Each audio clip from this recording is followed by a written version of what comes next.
Hello everybody and welcome. Hello. Next of the Bestani Tabling Bar, played by Adriano. How you doing? We are here today around the campfire. Doing well. And certainly not least, we got Sir Aspida, our Silver Dragonborn Paladin, played by Eridog. Hello! Hello. Okay, what happened last time, gang? It's been some Fail. time now. Yeah. Last time. Well, I did the catch up last week, so I'm happy for someone else to take it this time. Please, not me. Oh, Okay. My brain is scatterbrained. Oh, that's Alright, but I think that Cookie, this is your time to shine. Oh no, okay, it's really mild, but I've done my best and you've been warned. Wonderful, okay. So last time, after a very intense duo between Asphoda and Lyra, near the Vistani encampment where we've been to burn a bunch of corpses. One of them is dear friend's Kelvin's corpse. All of the Vistani authority, Argol and the second guy, I can't remember his name for the life of me right now, went Luvash? to... Argol? Yeah, Luvash, yeah. Argol, yeah, we have Luvash who is like, the sad one, and Argol who is the asshole. The sad one. Yeah. The one who lost his daughter. Yeah, I mean that's really sad. And they're like, hey, listen, this is technically like on the border of the encampment, and we kind of have like a no fighting rule here. So can you please stop? And we're like, yeah, we're already done. And the Nick's like, hey, listen, what's in the box? What you gave me? What's in the box? It's like, Stuff. and I was like, yeah, you figure it out yourself. It's like a note or something. Oh man. Some IKEA instruction manual. Yeah, oh man, this is going nowhere very fast. And we picked up another guy, which I remember as Alof, because that's his name in Pillars of Eternity, but I forgot his name in the Wow. actual film. Rocking it. I told you this is going to be a disaster. You know that I'm a disaster at this. Oh, What, man. Casimir? The Yeah, Casimir, the fuck! elf? It's hard, dude. It's in the session summary. It's there. It's right It's like- there. It's okay. Give me a sec. I'll take over in the meantime as you catch up. Yeah, so we together with Casimir, one big happy family after the stabbing had stopped, and a bunch of patching up was done. We jumped in the wagon and said, "Fuck this place, peace out," and we kind of left, heading west. Okay, and we headed west. And while heading west, we went into a bit of a marshland. We saw a bit of a marsh view. And some weird, menacing-looking figures looking at us. So everyone thought it was a bit sus. Asphoda seemed to anticipate this. So Asphoda's and Martia sent Saul to scan the area, and we saw two undead figures there, seemingly scavenging.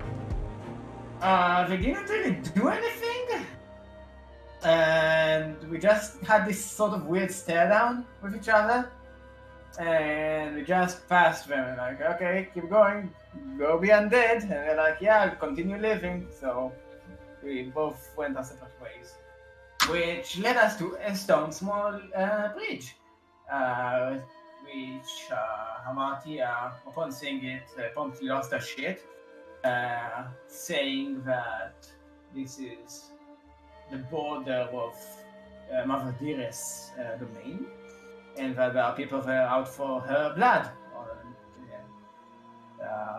We're on the other side of that flimsy little river. So after some pep talk by Asphoda and X, Martia changed her appearance to that of Tasty, which is like this nice little human woman. And she basically told them about how Morgantha is a part of a bigger coven, but there are three witches there, and they don't really touch each other, but if someone of it, but they do like to make each other miserable, so they are out for her blood. And the rest of the problem. And and we spoke a bit to Casimir, which revealed that he is for some reason not allowed to die. He was punished by Strad for something very long ago. And the day fell, and we set up camp. After dinner, Hamatia had a little bit some things to take off her chest, and Nyx was not having it. He is very justifiably still doesn't really want to communicate, and he promptly left towards the woods himself, where upon seeing a river and seeing his reflection there, he took a hat of disguise himself, I presume, and turned himself into Kelvin so he could look at the image of his dead friend, which was the saddest thing ever. Did it really make you cry? I can't remember. A tear! A tear! Okay, you know, like the meme where there's like this guy, like this puppet staring into one direction, and then like she's staring very guilty on the other direction. Not really. I don't know, like this monkey door thing. It's like. Let's continue. Anyway, so Matia revealed kind of a lot about recent events on how things transpired. The shortened version is that after the group burned down the mill, Morgantha was really mad, and she went over to Strad, and after some time she came back and took her and all of her daughters to Wallaki to do the deed. Whilst being there, they disguised themselves as the party, except Kelvin, and snuck into Wallaki itself and into the manor, and promptly used her magic to give Kelvin a very bad news. And disguised as the party, they used him to go. They led him astray away from civilization, where she promptly slit his throat. While that happened, according to her, was mortified by this deed. And after some time, they burnt him at the stake while he was dead, thankfully. And also she took his soul. By then, according to Amartya, she ran away because she realized she'd have died with like one of her family. Upon hearing this, Asphodel and Elira showed a bit of sympathy towards the uneasy ally, which prompted her to break down in tears. And sometime later, so the Nyx came back, and he was pissed because, she kind of is responsible for her friend's death, and now they are showing sympathy towards her. So kind of infuriated him, again, justifiably so. And after a bit of murmuring and a bit of banter between Asphodel and Nyx, the party went to sleep. Amartya was the first one to take watch when she was paid a visit by a certain Count Strad, mamma mia! Who promptly... How did he turn Italian? What? I don't know. I don't understand. It just is. I am Strad! We don't Come question. with my quest and Casaredo. I don't know. God. Which promptly used the scary tactic of standing menacingly and telling her that if she wakes anyone up, she's fucking dead, and we're all dead. And we're like, okay, fine, don't kill us. So we went into the woods where he used his superpowers to slam her into several trees, and he tried to make her a friend. And at first she did resist it, but unfortunately, as time went by, he just got his wish, but beforehand he noticed something. He noticed that Amartya was marked or bestowed upon some sort of power. And upon learning this, he was kind of infuriated. And we ended the session by Amartya becoming his best friend. Ah, shit. So we BFF. left off, yeah. BFFs forever. And now you know why I don't do this. Adrian knew what was coming. Thank you so much. There's nothing to thank for. See, Strahd is like that best friend that you don't know is toxic, but everybody tells you it's toxic. You don't believe them. Gotta find out for yourself. Exactly. Gotta make your mistakes. Whew. Okay. There's no. Alright. There we go. That sound. And add a little bit of this.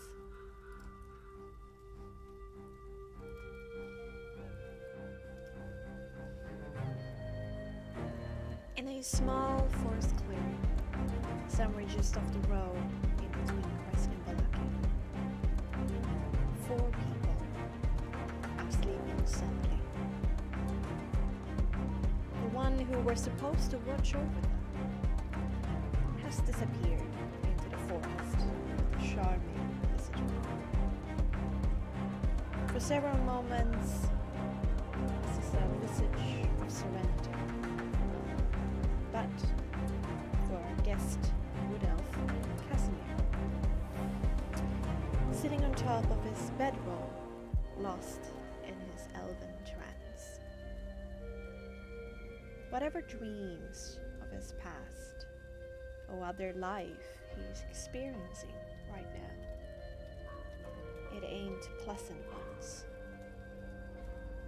Cold sweat forming on his heavily furrowed forehead, spasms going through his body, pain visible on his face. Fortunately for Casimir, moments thereafter, he does find peace. But only through a white, misty figure rising from his body like steam from a cup of tea. This vaguely female figure takes in her bearings of the cab and detaches herself from Casimir, sweeping over the cab in ephemeral elegance. In the end, it pauses over the sleeping face. It levitates downwards to meet your nose of this white shadow, almost touching Illyria's tangible and rosy one. But then, with only the faintest of a sigh, the only sound the spectre has caused until now, it dies into Illyria's body. Now Illyria is the one afflicted by nightmares, thrashing back and forth in her sleep, mumbling and sweating, dreaming over and over again about a white world, a clearing, surrounded by trees covered in snow, with white, luxurious grass, and that black-haired man dressed immaculately in white, and drowning together, swallowing crimson over and over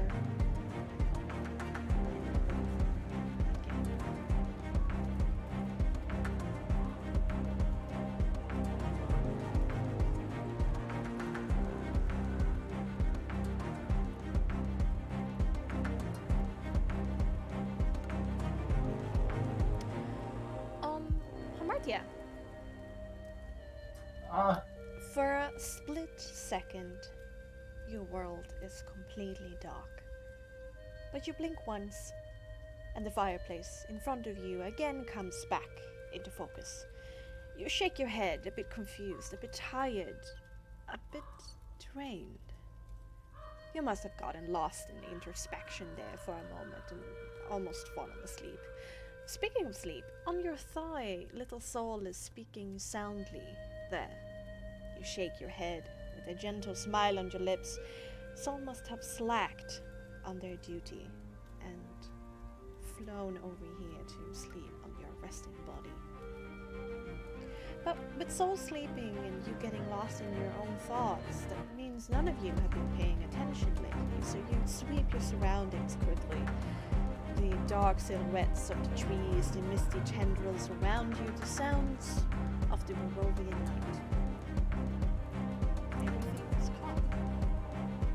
Valeria doesn't seem to be sleeping that well over in her tent, but everything seems to be as it should be. You long to have your watch to be over so you can sleep away the weariness in your bones.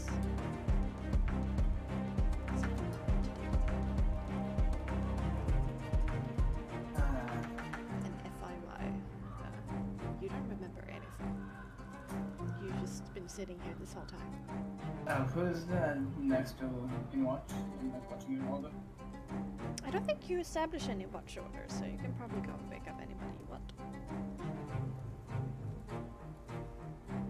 Okay. Isn't it a bit weird that Soul is asleep, considering the familiar? Nah, it's so cute. No.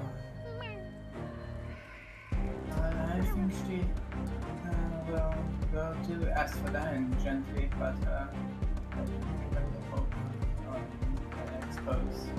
Like anywhere which isn't armor, I guess. Okay. You see her, remain still, but then her eyelid just snapped open, kind of like darting back and forth for a bit, trying to figure out what happened before landing on you. Hi. I do believe you're next watch. Oh, I see. Oh, then. She rises from her belly down sleeping position and stretch her limbs out before walking over to the nearby log here and plant her tush down before asking anything eventful. And nothing which I have noticed. Well, that's good. Can I ask you a question? Of course. What is it?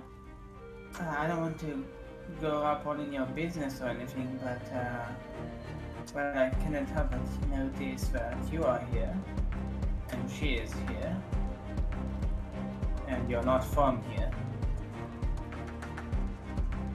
That's true. Why are you here?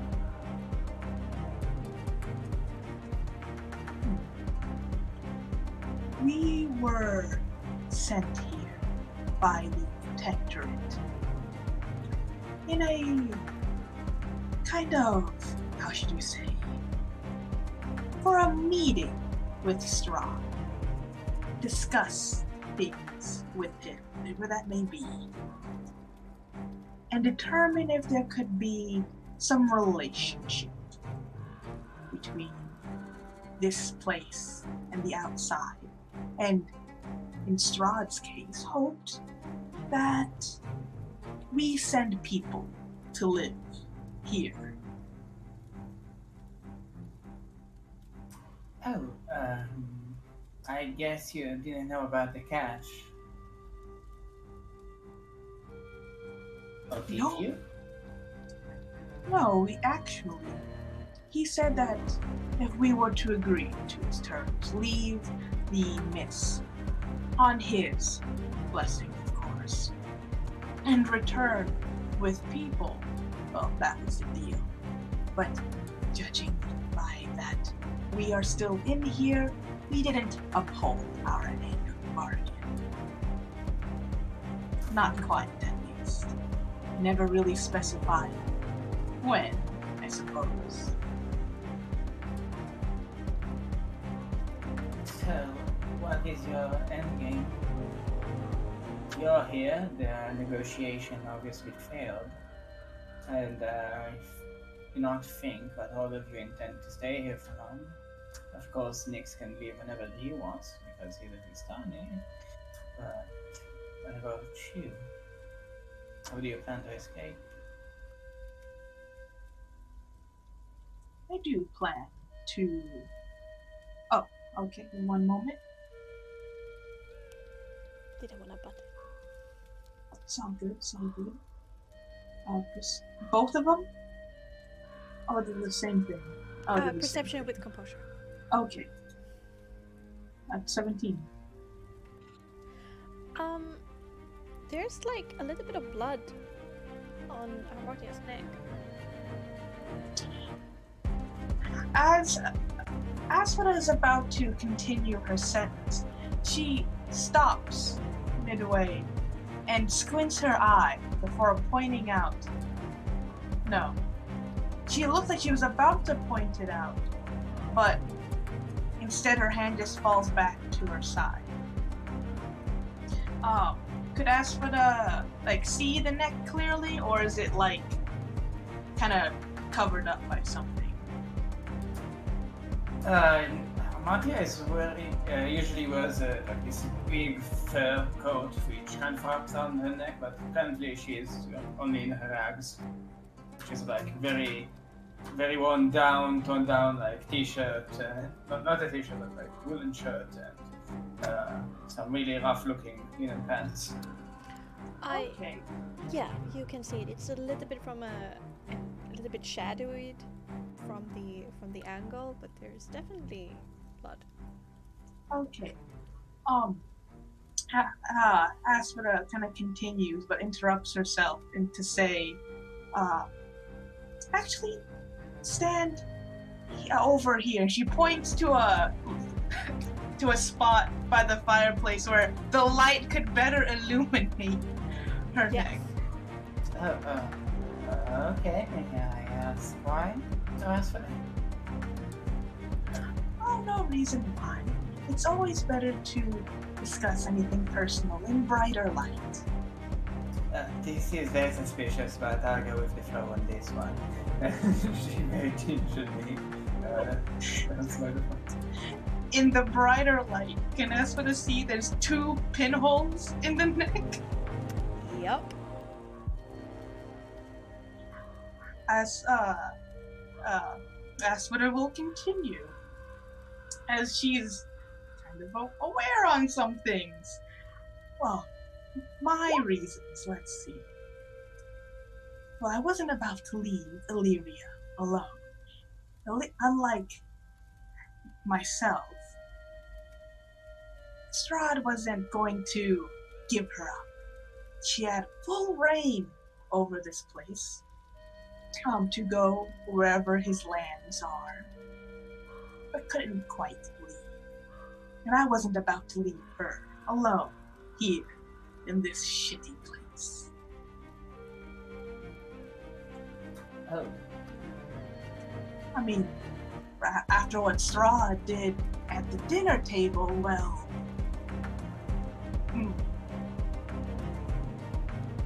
can't leave a good friend with a horrible host like that. Wouldn't you agree? I've never met him, so I can't really tell you. But I do concur that, specifically because he's not a dearest higher up, that he can be that much better than her. Oh, I don't know about that. What are your thoughts on Strahd? I mean, you've lived in this place far longer than I. Has he Any good stories about him? Opinions, thoughts? Well, Mother Dearest and my dear sister would go visit him quite often on Ravenloft. Well, it seems to be that Mother Dearest and my aunties under some sort of contract from him. But in terms of personality, I don't really have an idea.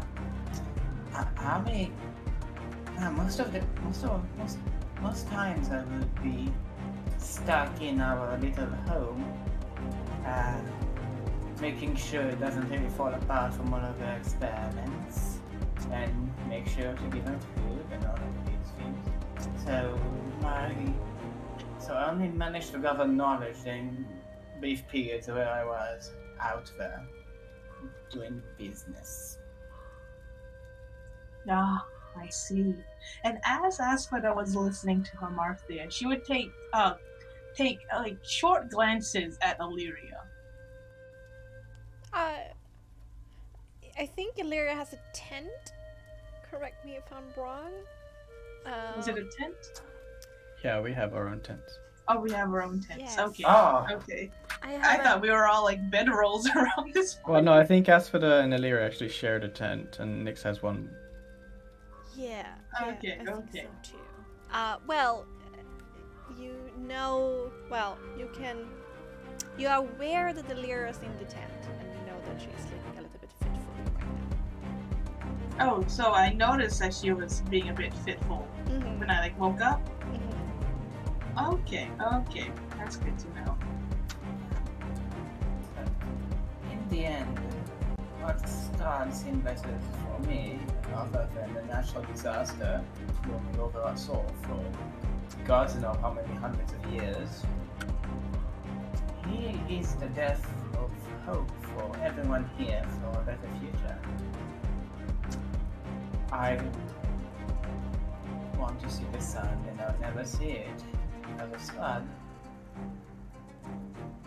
I actually tried to run away once, get into the mist, nearly choked to death, of course. It's quite exhilarating. But he's the inevitability. He's like the Grim Reaper, but instead of ensuring death, he ensures a miserable existence. Kind of poetic, actually. You are quite right. A reaper not in death, but a reaper in hope. Yeah. It might as well be dead as well. Did see him killed out of crude impatience. It is proof that wisdom does not come in age, and he is the unwisest of all the old people I've ever encountered. They would, especially considering according to you, they might be watching us, I know. I have a good idea. Who could be watching us right now? Yeah. Do you feel a pain in your neck? Do I feel a pain in my neck? No, but she says it. It's a little bit strained. Yeah, but it's more like you're feeling lethargic. A little bit lethargic. I don't feel. I feel a bit more weak. I try to touch my neck. Do I feel anything? Yeah, there's a liquid there. Huh. And when you move your hand in front of your eyes, your tip of your fingers is stained with blood. Well, poop. She gives a look at us for like, what is this? Asura puts her lips, a finger to her lips, indicating, just a Yeah, shut up, fuck up. like, just before saying, storms come in different forms. different times, different environments. And Asphodel walks up and kind of goes over to Nyx's tent. Sometimes they think they're really sneaky, like an underlying insect plague. And she kind of pushes her foot, foot through the tent, try to find Nyx's foot with her foot, and try to tickle his soles with her the claws on her toes. Jesus. Okay.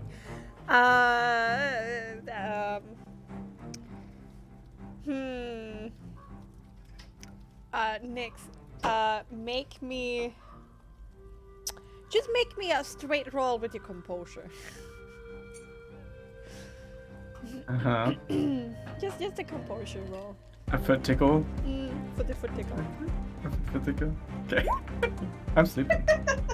You just move your leg away. You're still sleeping. Kill them all. Jesus.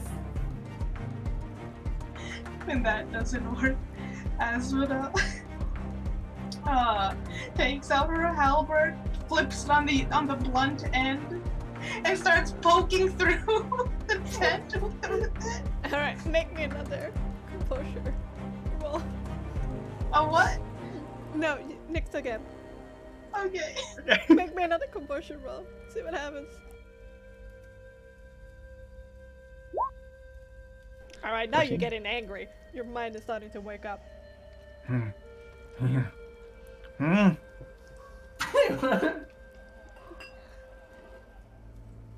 as Asphodel is continuously poking, now she's a little bit more aggressively sweeping in this tent. She continues to say, sometimes the underlying insect swarm reaches out to you in your sleep, and she's sweeping. Alright, your mind comes awake to something poking your leg and saying something about an insect swarm. What? Insect swarms? Where? What? He scrambles on his bedroll, looking for insects. You just see Asphodel's, the end of Asphodel's halberd poking into your tent, and her foot still in there. I poke my head out of the tent, angrily looking up to her do you mind? And Asphodel continues as if she didn't hear that. And sometimes the insect swarm are vampires lurking about nearby. And she makes eye gestures to Illyria's tent. Looks hazily and sleepily, with his hair kind of all messed up in a shrubbery kind of way, clearly not groomed. I guess. Hey. Oh. And she gestures 2 fingers to her neck, and then points to Hamartia's neck. Martia will just 2 fingers back. He doesn't know what's going on. Nyx looks at Hamartia, he looks at Asphodel, crawls out of his tent, squints his eyes at Hamartia, and then quickly tries to hide it, and then he goes, sorry, I was having a dream about bugs. Did you hear that? I did. I'll get it. And he goes and very nonchalantly just scrambles into Illyria's tent. And Asphodel is waiting behind this tent, following him, halberd ready. Martia just looks like from Jim from the office. She doesn't know what's going on. She's completely perplexed that she was that up. Alright, You feel a little bit dirty about it, but you know, you take a little sneak peek into Illyria's tent, and Illyria's red tuft of hair is just at the other end of the bedroll. And, Not entirely sure Nix would feel dirty about this. Okay. And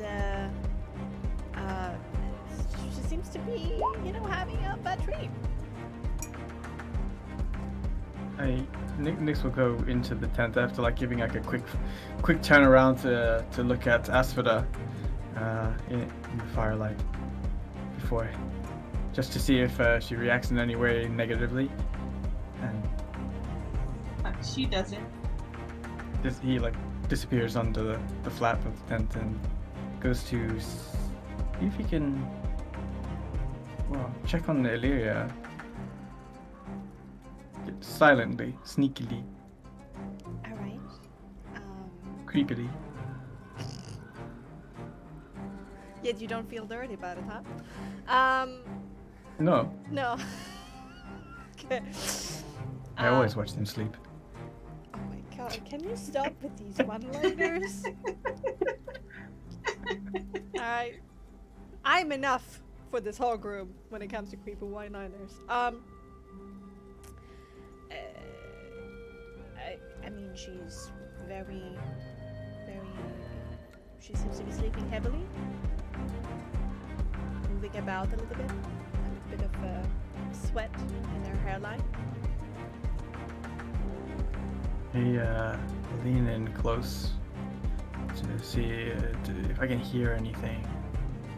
If she's like talking in her sleep or just like really soft. You know, I put my face close to her ears.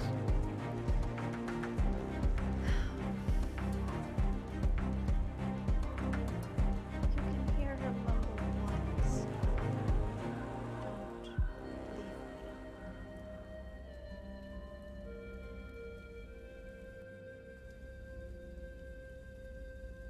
Nix whispers back.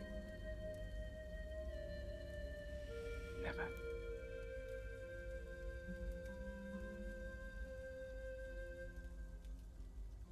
Before gently touching her shoulder and trying to wake her up a little. It requires quite a lot until she wakes up. A lot of rustling. But eventually she does with a half-eaten scream as she sits up in their bedroll in one swift motion. I try and like put my hand over her mouth as she tries to scream, like initiative roll or something. I mean, no, that's fine. It's just a little bit of a squeak coming out before you put your hand there. She's gonna start struggling though. Things are strange for her. Make me a grapple check. No.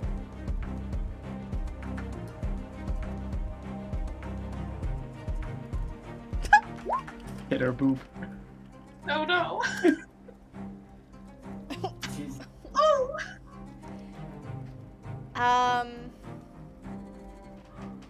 She is thrashing about violently and is able to basically wrestle her way out of your grip. And she says rather loudly as she looks into your face, "What the hell, Nix?" My fault, actually. My fault. Does that make it better? What's going on? Often I'm in your tent. There's a little thing that requires attention outside. Could you not have woken me up normally? This is... Oh, I tried. I really tried. You're having bad dreams, I think. Or maybe good dreams, I can't really tell. But nevertheless, No, I was having a dream again. What dream? again, back at the. Can we talk outside the tent? Sure, of course. This is a little bit But some- awkward. Well, at least don't sleep naked like I do. Too much Oh, don't remind information, me. Andy. Quickest, you can put some boots on. And Nyx heads out. Mm-hmm. Illyria does as well, coming after you. She's kind of rubbing her forehead a little bit.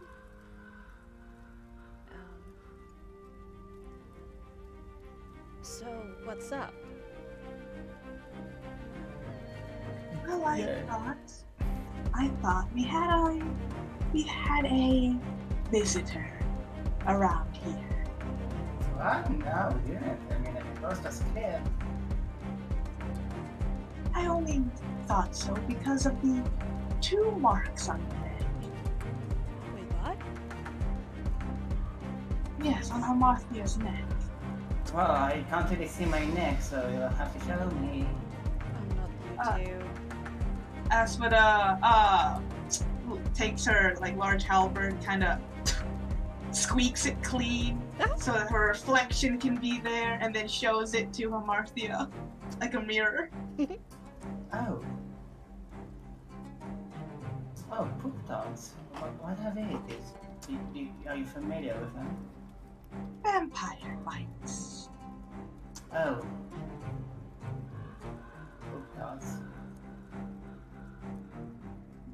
And I don't know about you, but when I think of a vampire, I immediately think of Strahd, and him maybe being a bit more creepier than usual. Do you detect such a creature nearby, Asuda? No, but I simply assumed. I can do that right now. Why would this time do this? I mean, I'm no one. I'm no one of note. There are other vampires in Barovia, not just Strahd. There's no guarantee that it was Strahd, but nevertheless, it's not often that the vampire gets really bold and attacks the camp.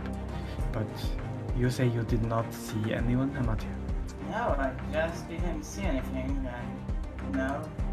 I mean, there was like this beat, which was a bit fuddled, but you know, I think I just lost concentration a bit. But I don't remember anything particularly happening. I raise my eyebrow at her to see if So, she's convicted of these words. She is super sus. Alright, then Yeah. so was asleep. do a composure with empathy then. Yeah. Oh, she's hella sus. So sus. Uh-huh. So you didn't see anyone, and you just happened to have a mark on your neck? Well, it's weird for me too. I don't know. I didn't notice it, and there was clearly blood pouring from me, and I feel a bit. Hey.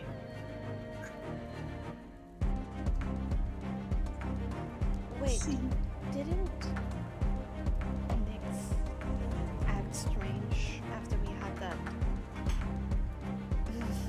dinner? Aspida slowly nods. Exactly. Wait. What? Is Martin now also gonna start acting strange? What now? You don't remember your family? I mean, I always act strange, so I don't think it would be that much of a difference. How do you Maybe- feel about Strahd right now? How do I feel about Star right now? He's a tornado that you never met. He's a natural disaster, and looming over Barovia like a tornado, waiting for its destruction.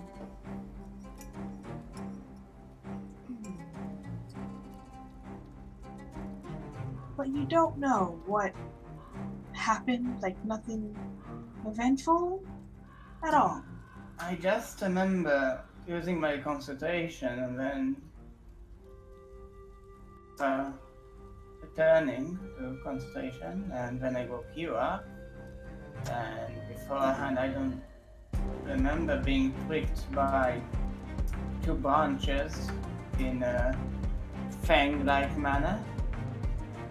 Well, if he had the ability, like with Nyx, to take away memories, I wouldn't be surprised to do the same out of convenience for himself. Well, if he was here, or if a vampire was here, or some other creature that can enjoy the flavor of blood direct from the source, they may leave tracks. Now, I wish Calvin was here to do this, but I will go see if I can find anything. Are you Really? sure it's a good idea to go out in the forest alone? I don't need to go far. I just need to do a quick perimeter check. Wait, take Sol with you. He's really good at lightning things. I am fine. You stay here, Mattia.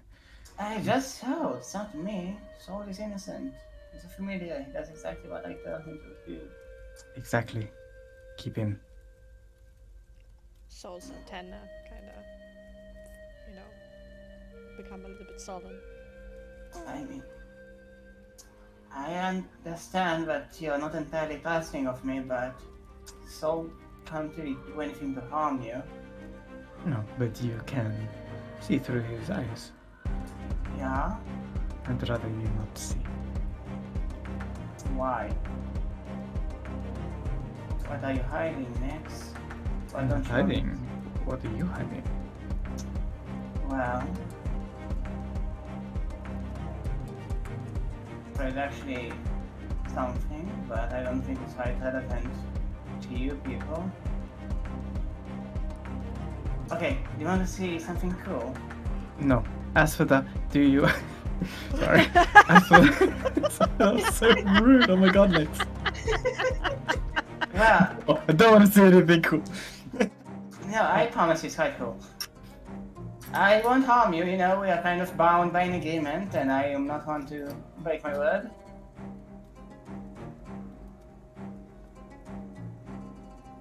Is it relevant right now? I don't know, but it's a secret if you want one. I'm tired. There's no time for games, Mattia. Well, I just think that you should take Soul so that you can see better, and if you really don't want, and if you really don't trust me, you can have Asphodel watch over me here to make sure it don't shift into his perspective. Listen, I'm just doing a quick once around. As for that, do you hear or see or feel? It's kind of fuzzy on how this actually works. Do you feel anything nearby? And during that whole talk, I would imagine she checked the perimeter. So does she sense anything undead nearby? There are quite a few sources, like a handful of sources, randomly scattered on your radar. Though below the ground, there are two that are above the ground in the east. Two above ground in the east, Yes. but none directly nearby us. Exactly. Okay. When she, comes to, she says, none nearby us, but there's two far off in the east from here. Oh, Aren't these the ones that we encountered in the swamp? exactly. Strange they're still there. That's, I will go check for footprints or signs of a visitor. I would say, hey, Soul, check for footprints in the other directions for any visitor. Make sure you use light to do it so we can see how useful you are. Please, it will be fine. Just be careful and hurry up, please. I want to go back to sleep.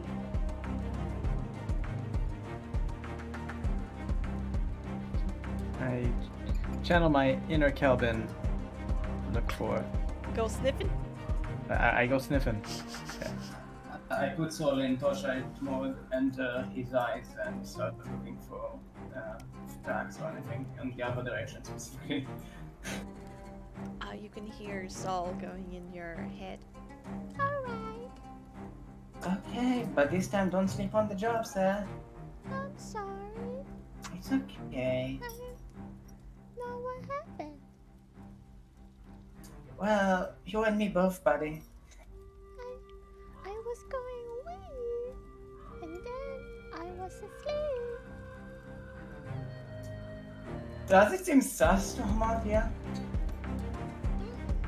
I would say perhaps not during the day. Soul can be rather tired during the day, but during the night, he's the most active. That's... Did you get enough sleep today? I think so. I went on a wee mission for you, though. Yeah, but it was... Checking out those scary things. Yeah, but it was only for like 5 minutes. It's not enough to, you know, disturb your sleep schedule or anything. True. I've been Sweet. worried about you, though. A lot of changes. Yeah, I'm also worried about me. But I'm worried about you too, I mean... Why doesn't the purple giant like me? Okay, I'm going to enter your eyes now, okay? And let's see if we find anything. Did you hear what I said there, or Ah, no. no? Why doesn't the purple giant like me? Because he doesn't like me very much. It's not you, it's me, you know. I did some bad things, but he was affected by them. And now the purple giant does not really trust your bestest friend. But I will try to make it up for him in any way I can. Your happiness is important to me, Amalia. Oh, Should we murder him in his sleep? no, please murder him in his sleep. What the shouts? Are you sure? Yes, I am sure. No murdering. The only people we're going to murder from now on are bad people, okay? We could use a soul. I mean, it's a good point, but we need to, you know, we did some bad things, and now we have to do good things. And killing a person just because he does not like us is very, very bad. That's complicated. It's really not. If he doesn't like to kill you, don't kill him. And if you are my family, if you are my dearest or my dear sisters, then aim for the throat.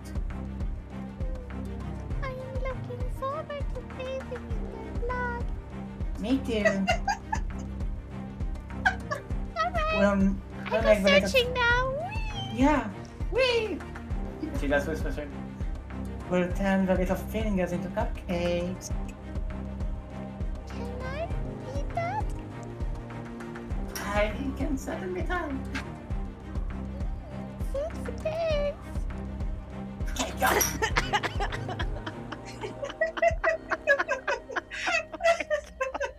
I love so much.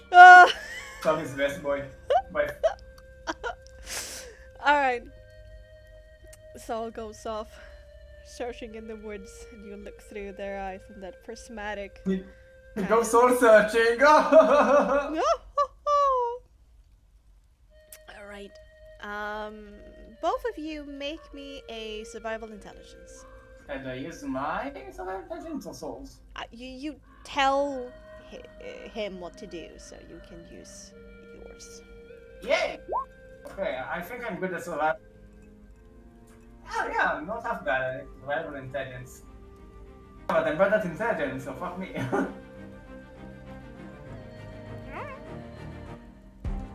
Intelligence? Survival intelligence. 90. Oh! That's pretty good. Hey, that's pretty Do good. a heck and sniff. Well, Wait, it's not a plus 2, it's a plus... no, it's a plus 2. No.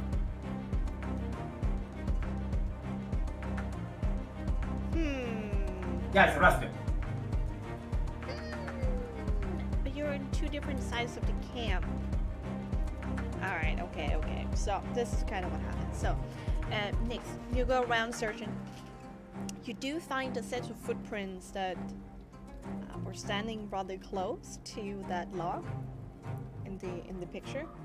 And then two sets of footprints going off into the forest. As Saul has been searching around, there has been a few footprints, wolves and animals and things like that, but eventually, just by flying around, both Nix and Saul kind of at the same time walk into the clearing where there's two parts of footprints, and both of you can see the impact of something on a tree trunk. Then one set of footprints headed back towards the camp, and the other, from one footstep to the other, just disappeared. I go to where the footprints were together and look at the ground to see if there's like any blood. Yes. Perception intelligence. So with like the thing for. Could it not be Oh! investigation? As I'm looking actively for what I know Perception exists? intelligence is like finding clues, whereas investigation is like putting something into a theory. And you already have a theory, now you're trying to find a clue. A raging clue. As A natural 1 Q. so we'll do a sweep to scan the area for anything. Oh wait, then you also roll perception intelligence. Okay. I'm intelligent though. I'm not intelligent. Shit. Yeah! No. Do you do the light thing with Solda? Yeah, I do. He Alright. is currently, like a giant flashlight. Yeah, no, Nix, you see Saul coming into the clearing, also looking at the ground, like flying around, and then suddenly there's like a little bit of a pulsating light that comes out of it, making it glow in this rather a little bit sparkly, light bluish light. Oh my god. Did you make Navi? No. It's not Navi, okay? It's actually Navi. Mm-hmm. I roll my eyes. Hey, listen! Go over to where the flashing is. 17. The moth actually lands on the ground underneath that tree where you saw an impact on. There's a few like leaves on the ground, and there Saul indeed lands beside a drop of crimson blood. So we'll do like aerial maneuvers around the area to signify to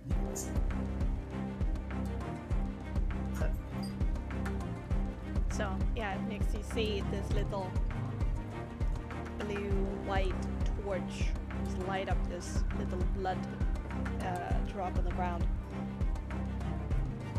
I see if there's like a trail on that.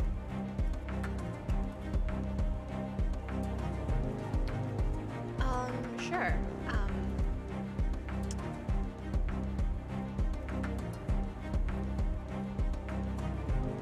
I'm sitting here thinking of this investigation or perception. I do either. Do either? Yeah. Okay. This is a little bit of a I'm gray area. formulating a theory based on information. Okay. Still not good in theory. You do follow the two sets of footprints leaving that area where they had joined underneath that tree, but you do not find any other droplets of blood. Okay. I return to where the impacted tree is to see if there's anything like hair or any evidence of like what happened here, if it was something else, or he's theorizing that Hamachi was here. It's a question of trying to determine height of, the impact, and was she like thrown against the base, like pushed because she's small, or like thrown against it? It basically, was this an Illyria sort of situation? Not Illyria, sorry, arena situation. Yeah, no, make me another investigation to check out the tree.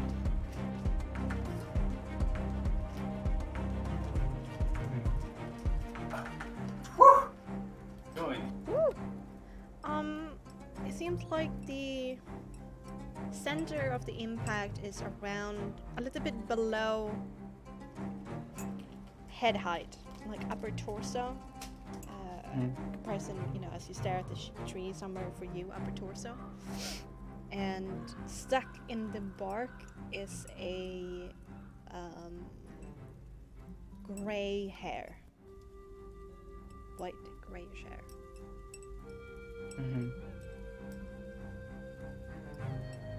I pluck it out and I lift it up to the light that is the freaking moth. Yeah! Yeah. I think I can recognize my own hair. So they just hear Mother go, oh, thoughts. I don't think you can speak through your computer. No, I can speak, like Marc can speak in the body. So Asphodel would hear. Yeah. Yes. Yeah, it could be Hamartia's hair. Excellent. I have to double check that. Sure. I will return with the hair in tow, hell bent on like matching it. Okay. Stop. The moment Hamatia sees her own body for Soul's eyes, she will shout, yep, that's my hair.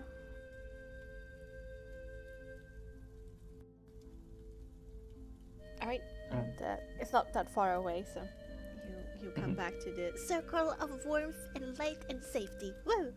So, I was slammed onto a tree, and I can't remember it.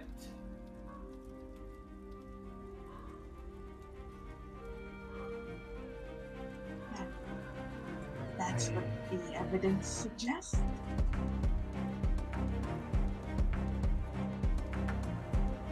The question is, do all vampires have the ability to take your memories, or should we just immediately assume that Strahd is here? Because that's what it's really pointing towards. I would you assume Strahd was here by default. Does he have... Because Illyria is here. Yeah, Oh. kinda do weird things. And I don't believe it's a coincidence that we find this on a night where Illyria is tossing and turning with that same dream. Do you have Okay. anything on you? Did he perhaps give you something? Let No. me check my two pockets. Not here. If I find anything on myself, I very myself. First yourself.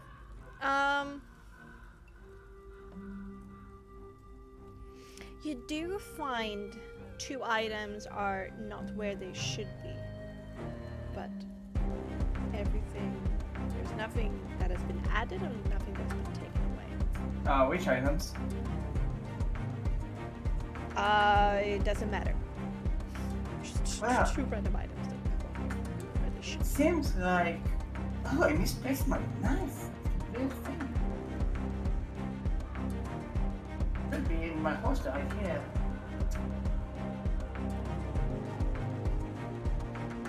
You're missing your knife.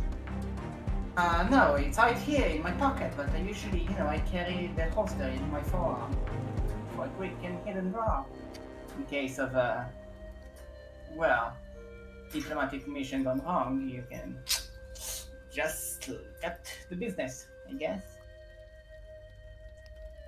Well, I don't need any further convincing on what could possibly have happened. And I don't think it's coincidence. But I don't I mean, I never had this dream. It was only one time, right? It's never happened before. I mean, when I was sleeping at the castle. Wait a second. You had this dream whilst we were under the same roof as Strahd? No, that's what I'm saying. This is the second time I've had it. Second time you've had it, but the second time's circumstance, well, it's uncoincidental. When was the first time? Why is Strahd so obsessed with all of you? And if he is obsessed with all of you, why would he take an interest in me? And stuck on my very unhealthy blood? It's not like there's lots of fire on there. Lyria looks between Aspen and Nyx and like, what should we say? There's absolutely no reason for him to do this. I mean, I'm an incognito and insignificant little speck in his grand plans of making everything a bit more shittier. So, why? Have you done something to piss him off? That usually helps. Not that I'm aware of. I mean, I do want to kill my mother, and he doesn't really like his employees being assassinated by their own daughter, so if he somehow knows about that, that might piss him off. You did say that your mother had a deal with Strahd? Ah, yes, not just her, all the colony have free hags, gracing Barovia with malicious little fingers. Morgantha is just one of them. So, would you say that if Strahd were to have a deal with Morgantha, Yeah. you would need Morgantha for whatever this deal means, correct? I don't know, I mean... Theoretically. Theoretically speaking, I believe she didn't tell me anything about their contract, but from what I gathered, it seems to be that, well, she governs something. There is a place where she goes to do some rituals, which she told me to never go there. And this place is called? It doesn't really, but I was there because after you burned down the mill and she almost flayed me for thinking I did. I understood my time with her was coming to a halt very soon, so I needed some card over her. And she told me to never, ever, ever go there. So naturally, that's the first place I do. So, given how... It's called... Of I don't course, know what it's called, but it's a circle of stones on a hill. Wait, were we not there at the Circle of Stones in Harasada? that sounds very familiar. It was very creepy. And didn't we all touch those too? Oh, wait, what? Did you touch the stones? Did anything happen to you? DM, did we touch the stones? I cannot remember. Now you fed a bat to the stones. We put a bat sausage on the top of one, I think. Yeah, the only point of contact you had with the stone was inorganic matter when Nyx did you took paper and recorded down The rubbings. The Yeah. rubbings, yeah, the runes you didn't understand. The infernal at the top you could read. which Nix had written down in his notebook. I- But you never touched the stones except for that bat. I take out my book and flip hastily to the pages of where I made the rubbings, and in the light of the campfire, I show Hamatia. Does this ring a bell? Does this ring a bell? Yes. Yes, it does. Yes, that would be the case. Can you read it? Can I read it? What languages do you speak? Misa speaks Sylvan, Old Markish, and the other common language which I can't Boyan. find the name. Boyan. Yeah, no. You didn't know what both of the languages meant, but Nix had written down here in the translation of the red runes on top. Which say, I'm trying to find it in my notes.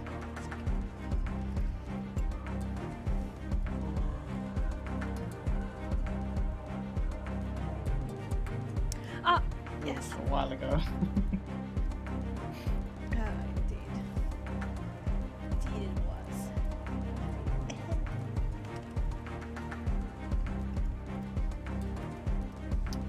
One on each stone.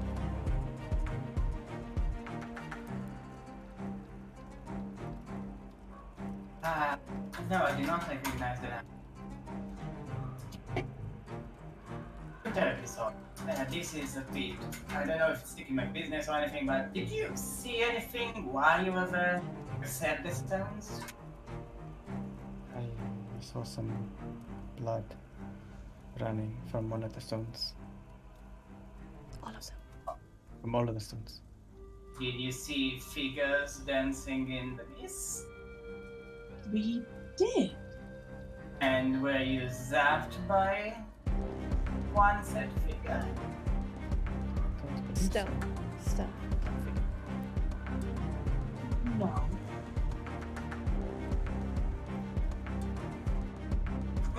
Well, it seems like our experiences differ there.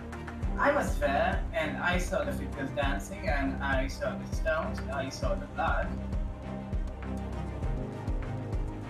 But I came to one of the stones, and I reached out for a grey light, and as soon as I laid my little finger on it, something jumped on me, some sort of something, and it was. Listen, I've experienced lots of kinds of pain in my brief life, but that was a bit. That was a lot. It was like a chorus of fell beats just roaring in your head, and you can't do anything to stop it. And I kind of fell asleep there. Which one did you touch? Do I recognize which one did I touch? Can I point it?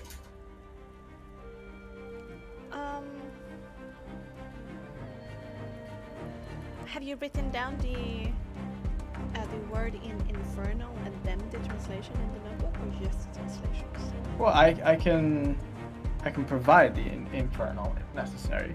I But you didn't would- feel like the need to write it down because I was translating it for the party, I suppose. But the rubbings, he could still have taken the infernal part of the rubbing too, I suppose. It depends on how big the stones were and how much required. But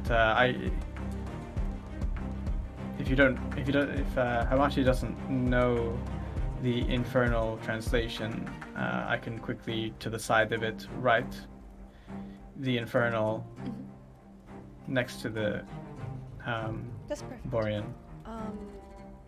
Amadio, make me just an intelligence check. Yeah. See if you remember.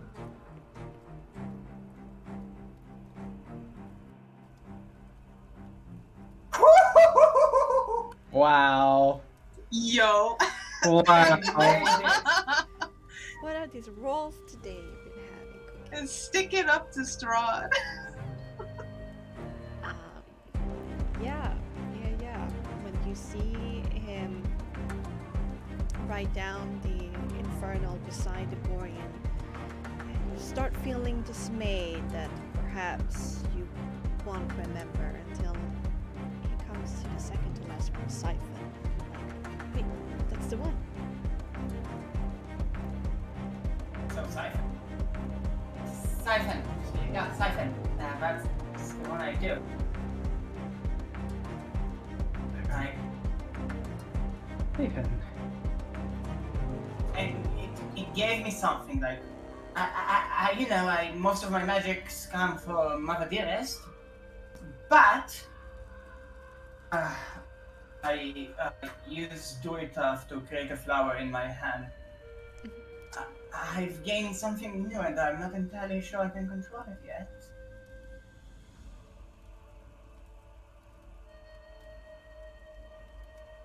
I'm glad we did not touch the stones.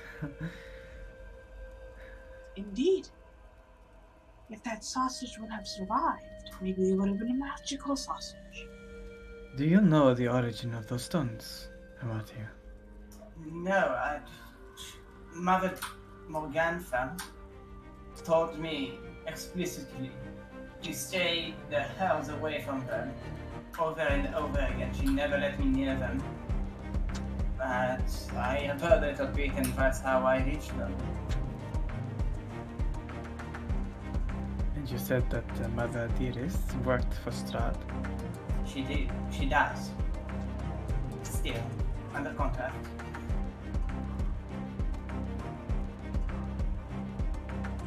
Then maybe that's why he came. Just some stupid flower making and blowing a bit of wind. It's not anything special. Well, there has to be some kind of reason. Like, for one, if I were a contractor and I made a contract with somebody, a very important one at that, and I learned that there's a group out to kill them, I'd be quite upset. Well, maybe you should tell your employee to not go around and murder people. But I get what you're saying. Oh shit! I'm in deep shit, aren't I? Yes! You're just realizing this now? No, I thought I was in deep shit. I mean, death, all of that. But this is... I thought it was inconsequential. I didn't think it has any meaning. Just a little bit of flair before the final curtain drops on my silly little head. Excuse me. These standing stones? Are they like a few stones standing in a circle? Yeah. God, everyone knows about these stones. Why did you keep it super secret? I mean... Well, I don't know of any stones at the windmill. I don't even know where this place is. But there is a circle of stones in the swamp.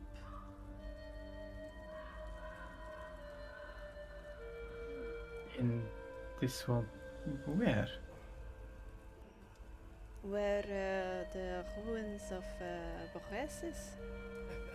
You have to walk past that to get to the temple. There are more than one circle of stones? Let me get 3, maybe. Ooh, maybe each, discussing little hand does something to one circle of stone, and that's the conflict. Maybe this is completely shot, arrow loose in the dark. Or it could also be the placement of these circles means something.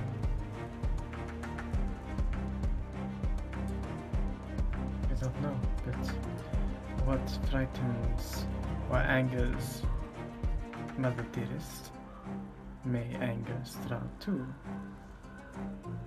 And if Straw didn't know, but you did, come on, dear.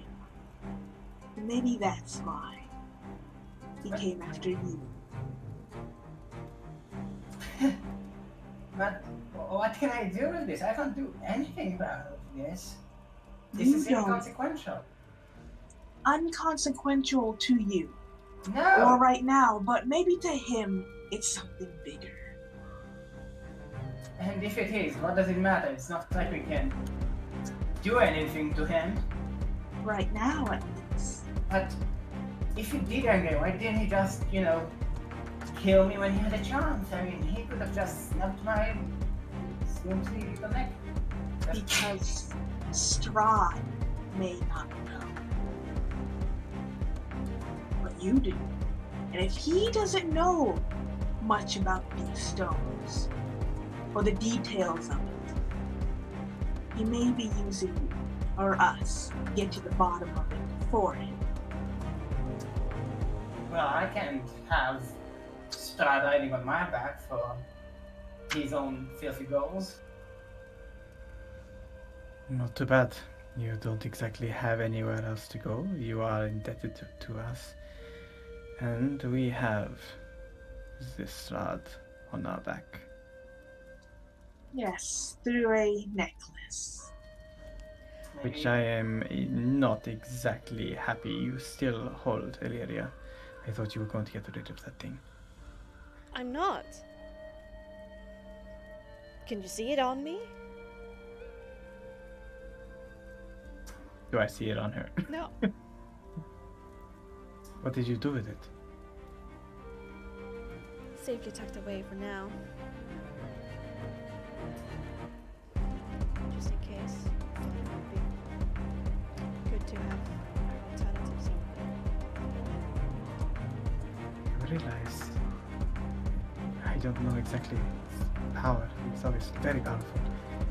But having an object of his is likely to make it easier for him to track us. Do we want him knowing our every whereabouts? I don't think he requires this to track us. I mean, If he doesn't require it, then why did he give it? I don't know. I think you do, Illyria. You want the option to speak with him should you need to. Why would you need to speak to him? What is... Okay, what are you trying to do here? All of you. You don't seem to know what is your... Are you just trying to get off, escape, live a nice little life? What are you trying to do here? What? Is he your enemy, your friend? He's an enemy, and in the way of freeing everybody out of this shitty place. Excuse you? You heard me right. Good one. I'm being serious. What is your goal? I already said it. To help everybody here by ending this. That's my goal. That's your goal.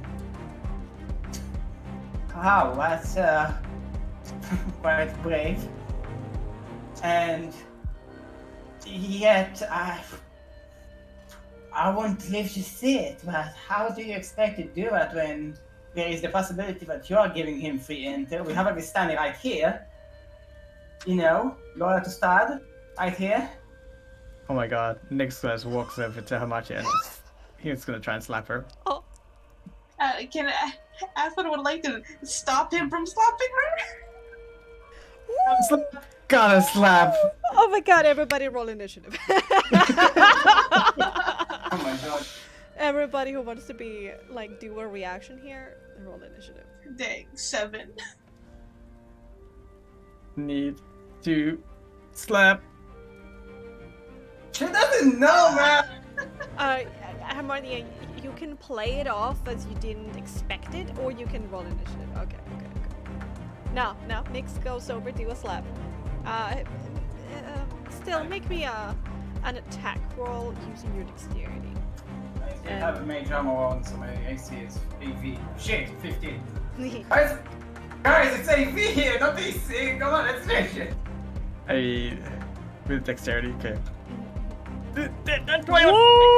Jesus. Convicted slap! A resounding slap. The kind of slap that echoes a little bit. And you hurt yourself as well. It stings. Okay, I sting my own hand. Yeah. What, did I say anything? First of all, if you want to try and first of all, that's a breach of our little agreement, but Could we not do this again? And second of all, is there anything I said was wrong? Why are you so mad? That's just a fact. You are loyal to him. Are you not? No, I am not. Why not? You live a good life. You can get out. You can get out. You can just walk away from all of this. Why are you here? I am here because of a mistake. And I stay to pay for that. But I am not a Vistani, the true one. Can I insight check him? Yeah, sure. You know what it is? Yeah, let me, it's empathy, no, is it empathy, okay. 2 seconds.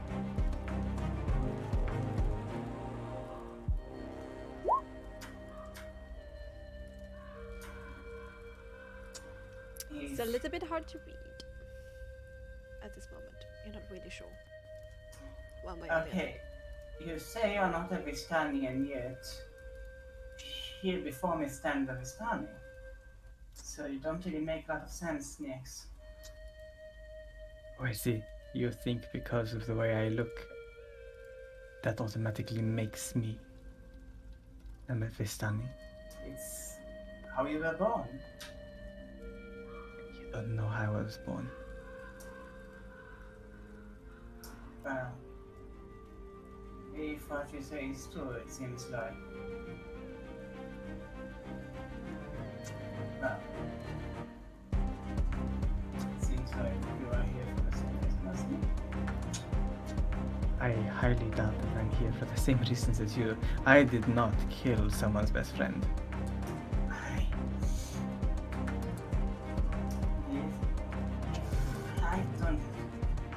I never wanted to do anything remotely as vicious as what happened. And yeah, I mean, you can say, oh, I don't want to say you're sorry, but it's still burning in my mind how maybe I could have done something to help you. I don't know, but I do know one thing. I want to make sure that nothing like what happened to the little kids in the mill, and nothing like what happened to Kelvin will ever happen again here. And I am willing to die for it, and much, much more than just dying. That's my goal. All I want to see is to end it. I don't know what you're willing to give or take for your goal. But I'm willing to give or take. I take... am free to walk through the mists. I can choose to leave this all behind if I choose. But that is not what I can do. That is what I give up. That is what I owe. Well, I owe my life to all of you. And you will give it. No, scratch that. I owe your death. I owe my death. Do not call me a Vistani ever again. Okay, and you don't call me a hag, or a hagbone, or a hag witch. I didn't. But you can call me mother, that's fine.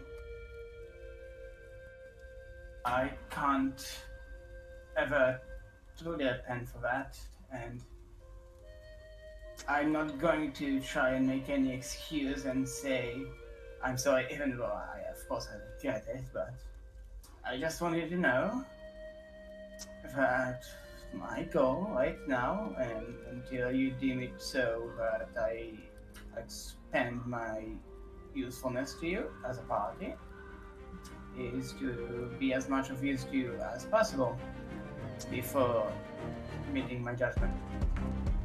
So you say this, and whilst I somewhat believe that you believe this, the wound on your neck and your origins have me doubting whether you tell the truth or not. Now, Excuse me, my origins? I'm not the one popping out the third eye from his forehead.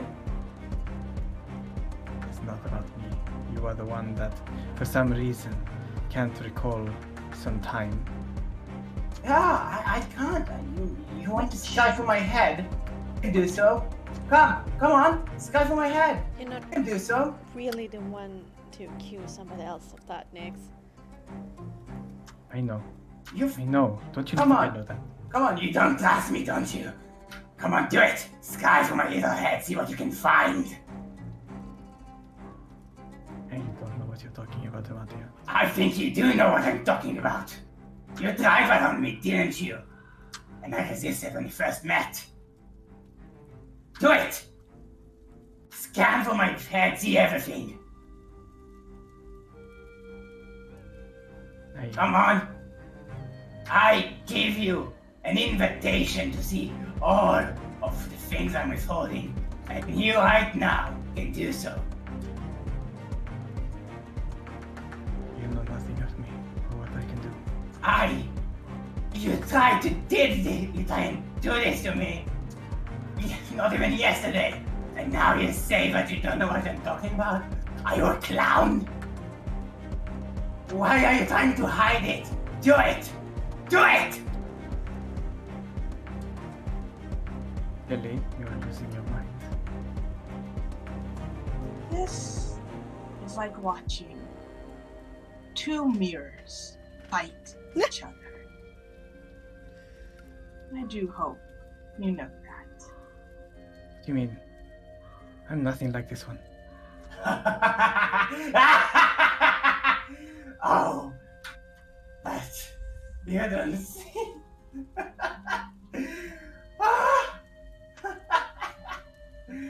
Yeah. Oh, wow. You don't see how lost you are. You're just as hopeless as I am. You think you can go ahead and slap me? You know what, I give you a better idea. And Martia will pull out a knife and hand it to Nix. You can have a stab at me if you want to. Go ahead. No. I know you want to. Nix looks down at the blade given to I him. consent. He grips the handle, looking at Amatia. Is this She gives you a clear. is this really healthy, Asphodel? Asphodel simply watches what Nyx is about to do and simply says, "Go on, Nyx. Stab yourself. You've already pointed the dagger at yourself before. Now you can see it to realization." Oh, you all are completely impossible. I'm going back to bed. Have your vengeance, Nyx. Have your justice. His knuckles, or as he grips the blade, turn white, and he grits his teeth and says, "I should have been disappointed about the cause of such hatred that burns within me.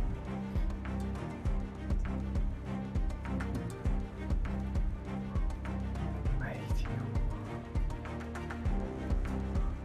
Why do you even bother existing?" to make up what I did.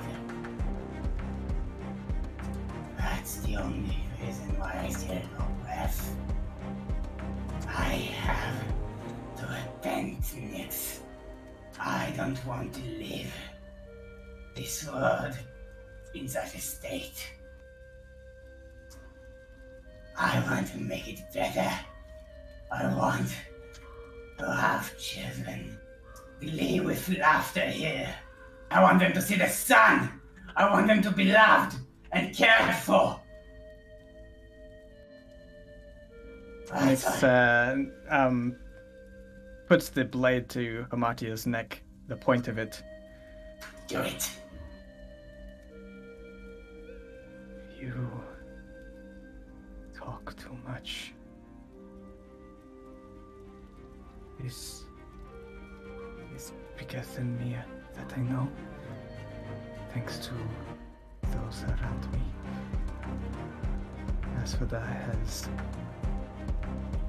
been ever so eloquent, I choose not to be a self-consuming fire here and now, mostly because keeping you alive gives you greater pain than the cowardly way out. I wish to see you suffer, that is true. Let me tell you something, Nix. There is absolutely nothing you can do to hurt me. Each little way you think about ending my life, each little way you think of inflicting pain upon me, I've already been inflicted it sevenfold. You take nothing away from me, for I have nothing.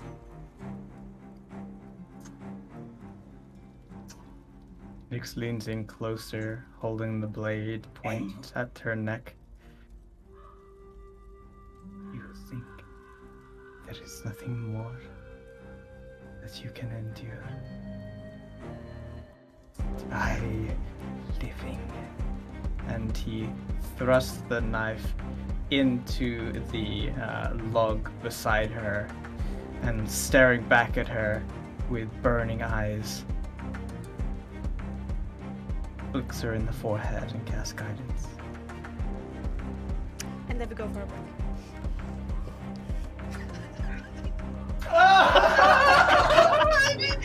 I gotta take a breather.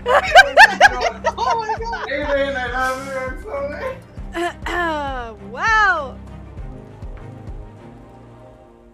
Damn, okay. Well. Empty your bladders. Fill your glasses. I don't know. Look at a meme. Go to iBleach subreddit. Yeah, exactly. Aiden. Come back happy and ready.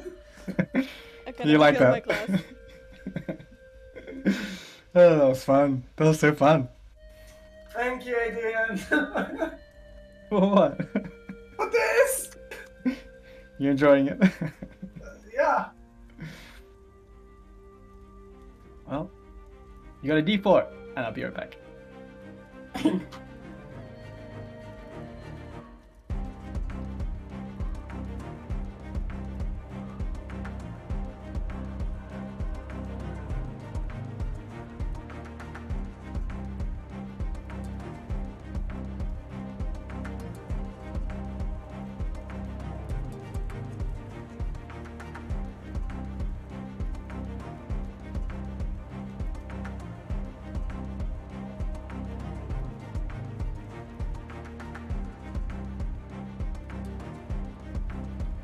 Alright, here I am.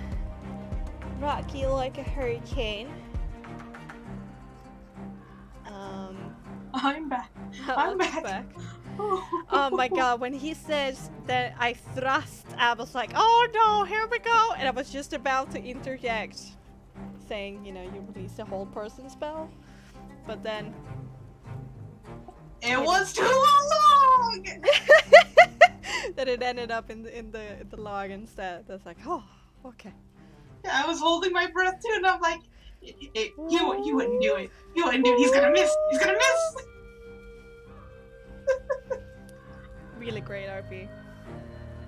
Oh man.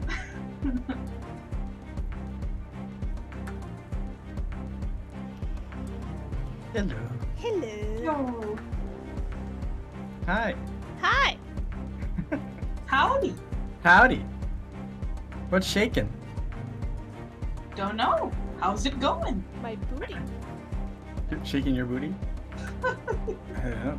I know you're not twerking. I don't know how. Not gonna lie. Too white. You're too white.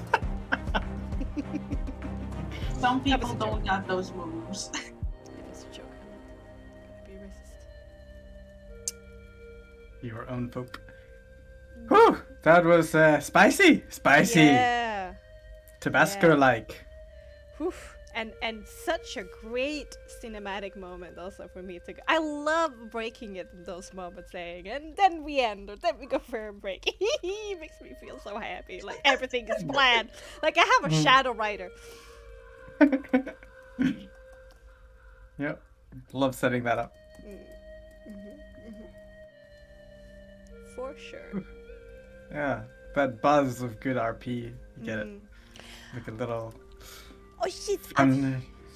I forgot to say that going forward, whenever we are about to end the session, I'm going to do like a little warning exclamation mark in the chat, so you know that I'm looking to round it off. So at that Okay. point, you can be like, I need to do this before the end, or I need to say this before the end. So you know, looking at the end point. Mm-hmm. Gotcha. It's your safe word. Yeah. Smart. Do you want us to respond in kind? To say like, so you know Yeah, if yeah. anyone has something? If you have something you want to do, send back a message. Say, hold on, hold your horses, girl. You can just do an exclamation mark back. Choo, choo, choo. Yeah. That's a good system.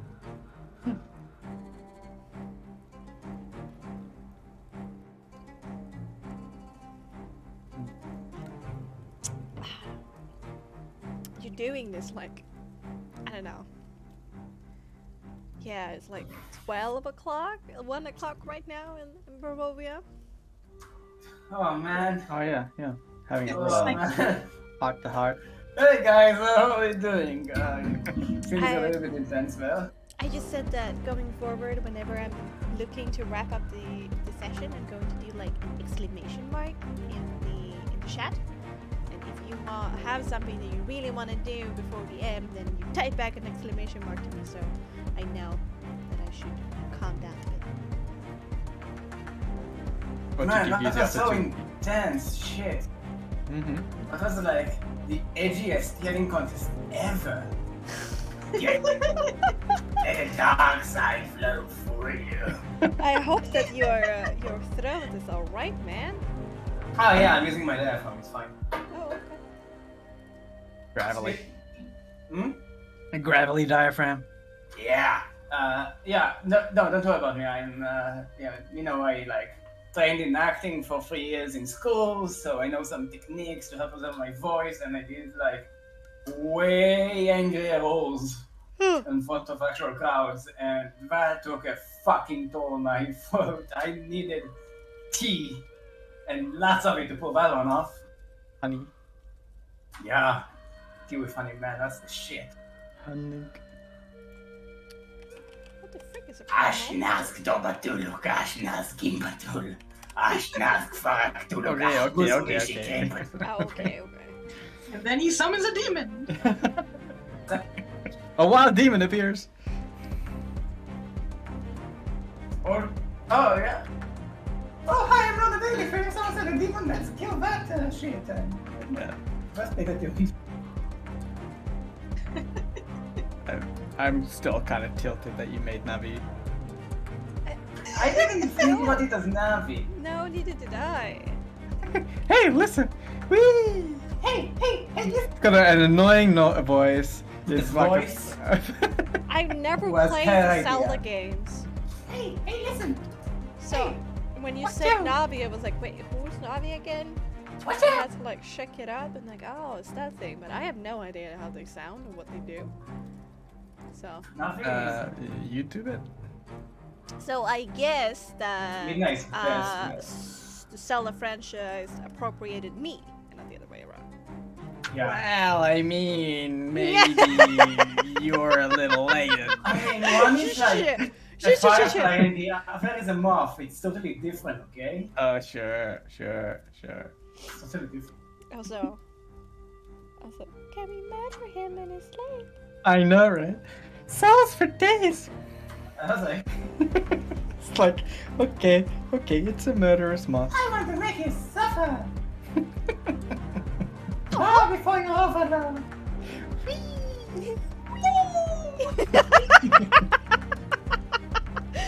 Well, at least it's iconic. Alright. So psychotic. No, I said iconic, not psychotic. No, it's totally psychotic too. Oh, okay.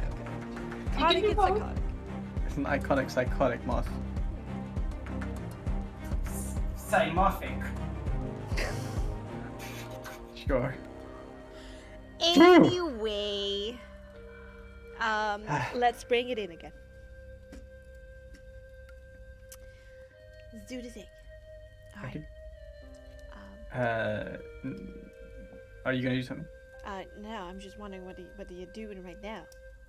Oh, I cast the guidance Uh-huh. and I stare into Hamatia's eyes and with a coy smile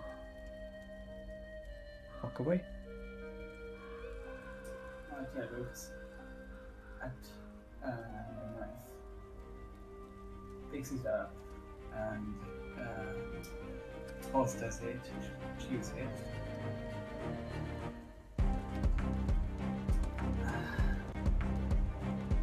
How do I do that? Next. That's not for me to decide. I don't know how to do it. I tell you this. It is the most painful thing you will ever do in your life. But if you truly give everything of yourself, you will receive it back tenfold. Why? Because there is good in people. There was good in Kelvin. You took that from this world. And this world is all the more darker for it. My life is all the more darker. You stole the light from within me. And in its place it burns.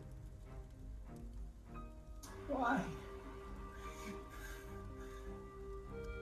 Why? Live, Hamatia. Because it is pain to you.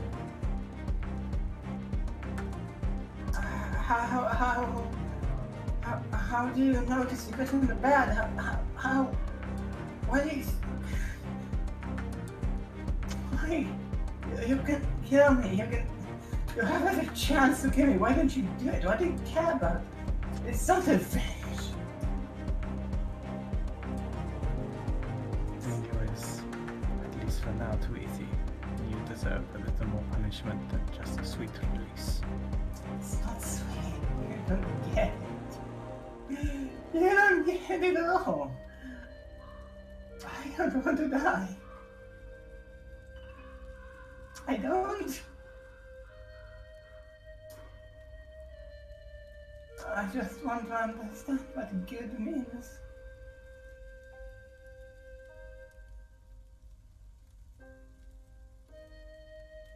I want to be good.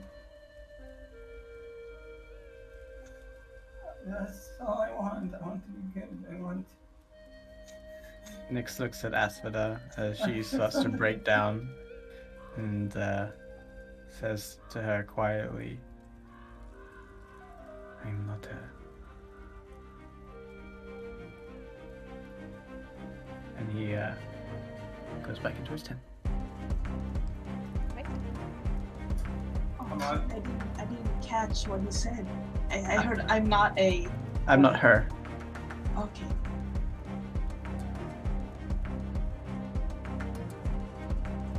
She'll leave him to go to his tent quietly, and go over to Hamarthia just to pat her on the back.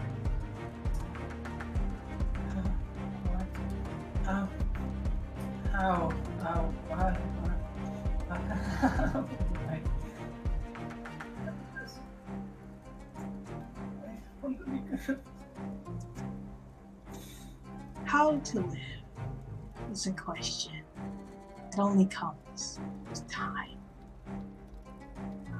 Though your time is quite limited, as he holds your end at the moment.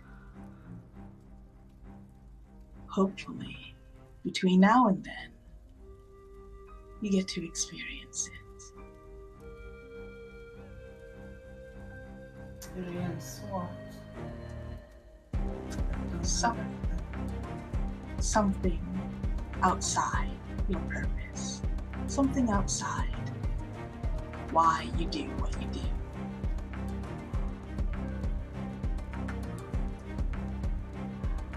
Because if you live your life dedicated to only one thing forever and ever, well, you're missing out on so much more.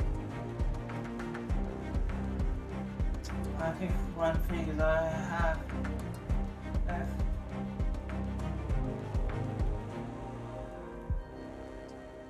Come again? What if one thing is all I have left? That's for that. What if one thing is all you have left? What you would do?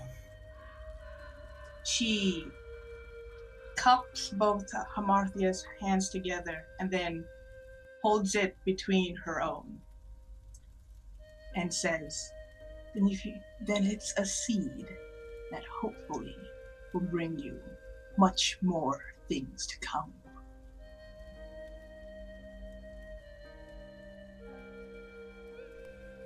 I think by this point I'm out. I will just faint on this spot from exhaustion. As a little gust of wind go through the clearing, rustling across, well, only Armadia's hair. Asphodel will pick the fainted Hamarthia up, go back to her post on the log, sit down, and just, prop her up comfortably on the ground. And continue her watch. I can go to sleep now. Everything alright? This is Casimir. Just been sitting there watching this whole thing. Asphodel just chuckles and says, "Yes, Casimir, you're free to go back to sleep. I'm sorry if that disrupted you." It was certainly intense. I'm looking forward to a peaceful trance. And I hope you do get it tonight. I think I will. And he makes himself comfortable and closes his eyes.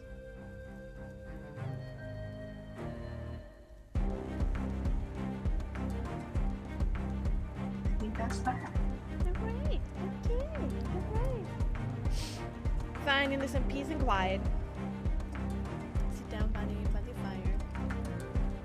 Make me a perception, intelligence. You keep watch and tell me if you do something cool. I got an 8. You got an 8, okay. You're Pretty cool. Pretty stressed. Pretty cool, you got. And every once in a while, every half hour, she'll just do, primeval awareness. Alright, half an hour later, you check in with your primeval awareness. Those undead things in the ground stays in the ground. The eastern dots have gotten closer. Okay, she is actually going to wait until those dots get so close she can just stand up and walk over to it. All right. Okay. So for the next hour, you keep tabs on them, and slowly but surely they're coming closer in a steady pace. And you stand up when you know they're about 100 meters away towards east. Okay. Stands up, gets her, she doesn't unsheath her halberd, but she's ready to do so at a moment's notice. And she waits until it's 50 meters closer, standing at where they would emerge at this campfire. Okay. Yeah, you move. Let's go here.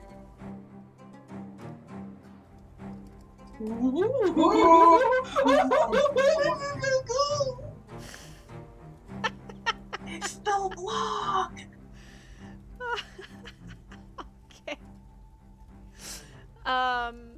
It's the log. Yeah, okay. So Casimir is probably doing his trance like over there. Illyria is in this bigger tent that Aspera could go into. And then next is probably this tent here. Where do you sleep right now, Marnia? I got the far corner away from everyone. Okay.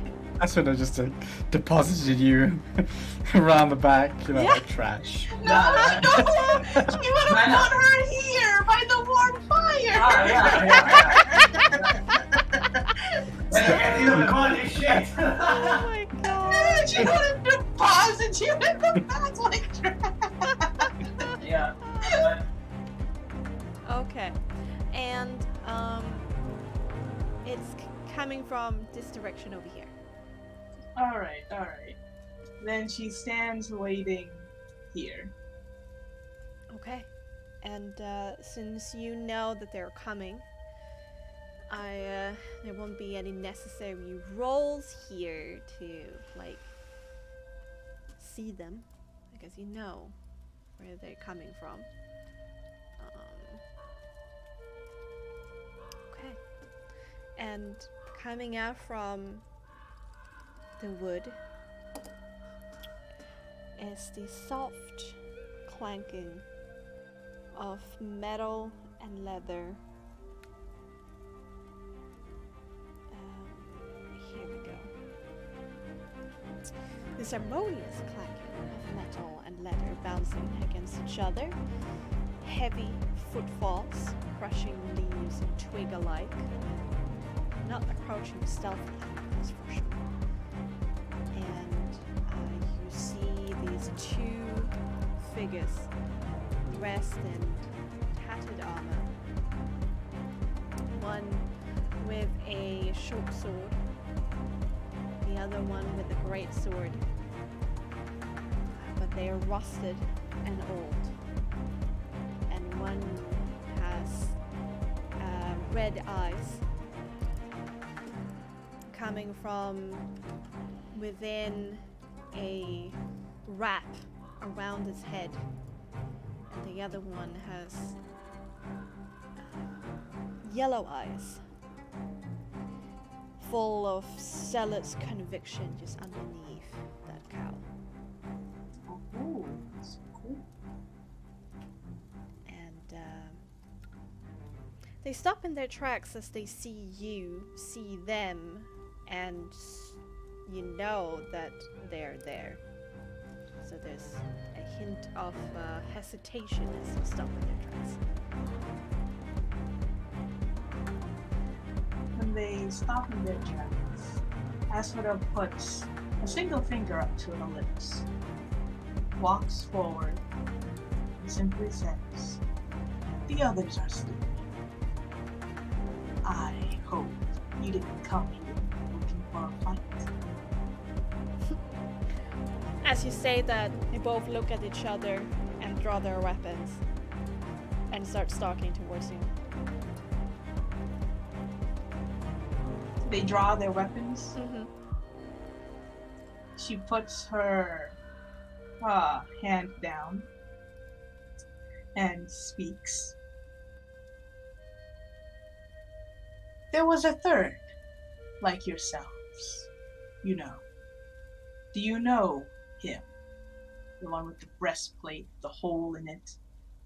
Going with the protectorate amulet, like this one. And she takes off hers and just kind of shows it to them. Once again, they stop in their tracks. The faintly female shape underneath this armor takes a little bit of a step forward, slowly though, and seems to take a good look at it.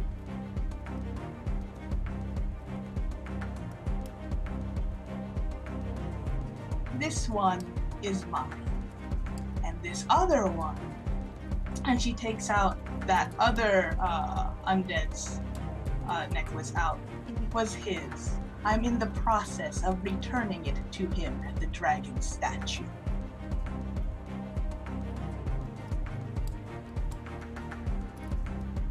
There's a bit of a thrust coming from the mouth of this one over here.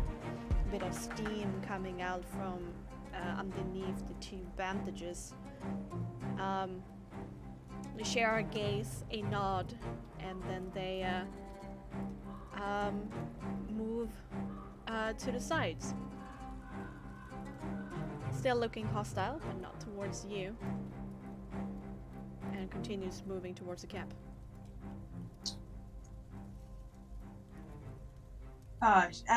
So they're not looking hostile towards me. Mm-hmm. Can she follow their gaze to see what they're focusing on? Mm-hmm. The camp. The camp?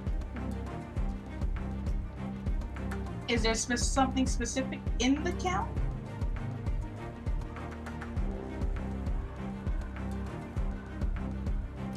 Their eyes seems to dart between the trans, like Casimir, the sleeping Hamartia, and the two tents. Okay. Aswada just kind of like backs up towards the camp while saying, I do hope you're not looking for a fight. Those are my companions to bring this amulet back to that one undead at the dragon statue.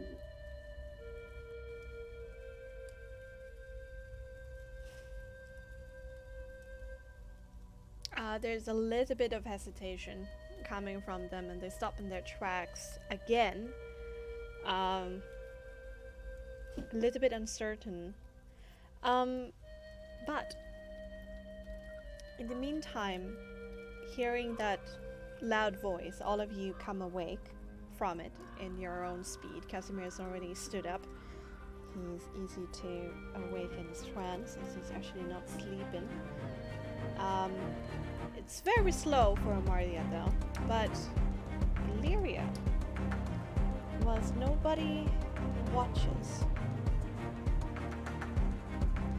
there's something white in her eyes. Her eyes for a second just turns misty. There's a gasp coming from Illyria. But when the moment is over, she looks fine but different. And you can hear behind you, as Illyria steps out of the tent and shouts takes a look around, sees the two, undead, kind of undead, and shouts out, "We are here to murder Strahd!"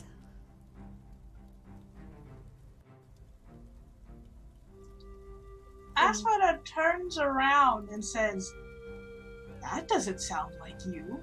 And immediately these two go down into a hostile kind of stance. The yellow and the red glinting more furiously. There's another thrust of steam, conviction in this one, and they want to charge. They became furious on a dime. Let's roll initiative. Oh. What the fuck? What the hell, Illyria? That's not even Illyria! I don't think that's Illyria! It's a doppelganger!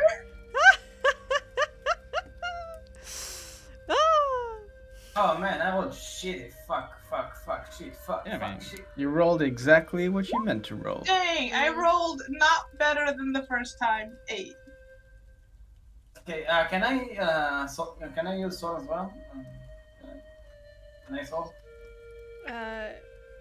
What? Soul? Yeah, can I roll for soul? Soul Check goes the off rules. to you. Yeah. Usually, just a minute. I'll check the rules real quick. Oh no, I think soul is on my turn. Yeah, or at least directly after it.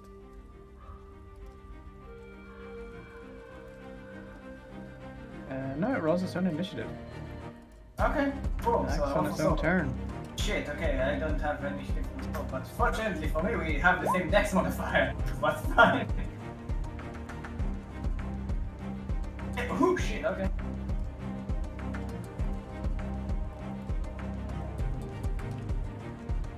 Time for some murder insult. My favorite thing in the whole wide world. Gonna burn your house down. Marta, what's your dex bonus? +2. +2? Yeah. Alright, then I go first. No, you don't. Yes, I do. Alright.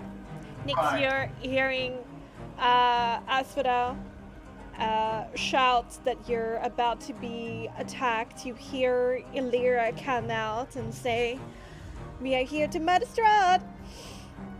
God. What do you want to do? Nix squints his eyes and he lowers his head and says, "Can't a guy get some sleep?" And his soul mark will burn bright red as a soul comes out of it, and he twists his hands in the air and casts with a claw-like gesture towards the undead creatures, casting Bane. Oh man, I wanted to cast Bane. Fine, do it. Bane is cast. It is a manipulation or presence saving throw. Okay. DC 16. Okay. Go. By the way, Bex, I'm not on the initiative. Oh! What? Yeah. Got an 8. Okay.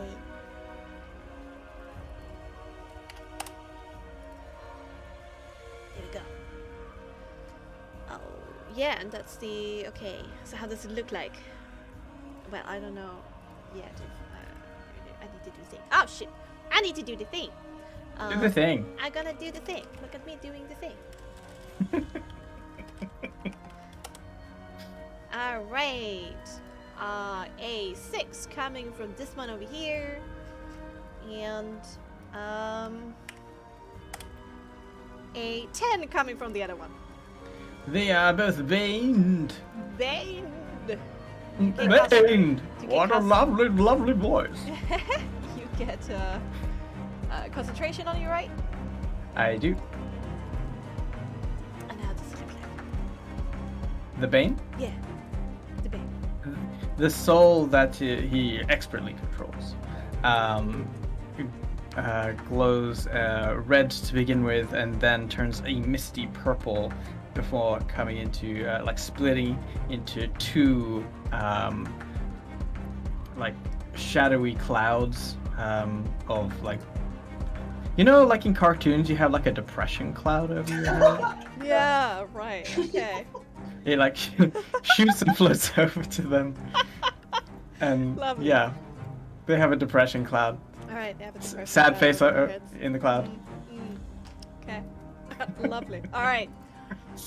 And I'm concentrating, and I will say, because that's my action. Okay. And I will say, well, at the same time, let's end this before we get too tired.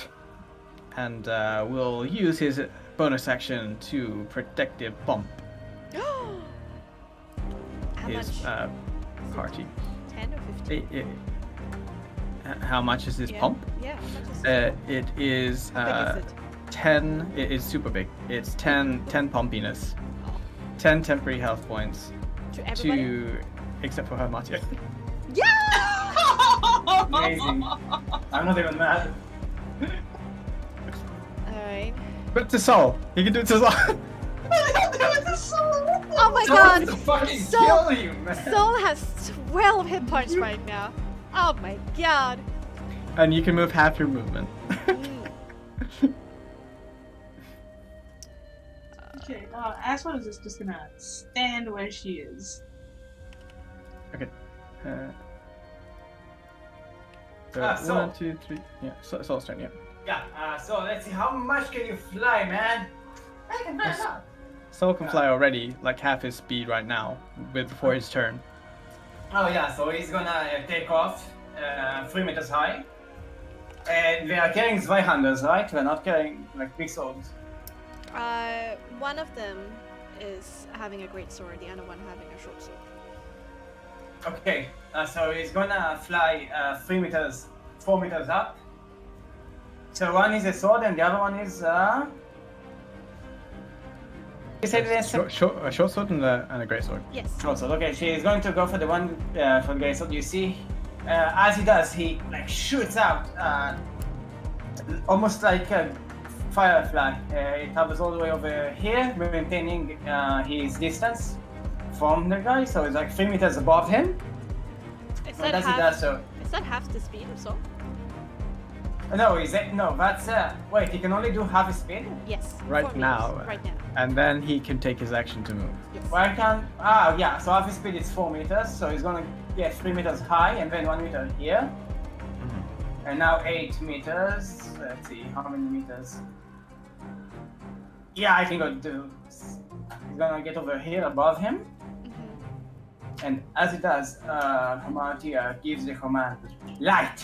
And as she says so, Sol will give out this radiant flashbang of a light just for a moment. And I'm gonna use Sol's blind flash of the moon. So I need him to make me a DC 12 con save.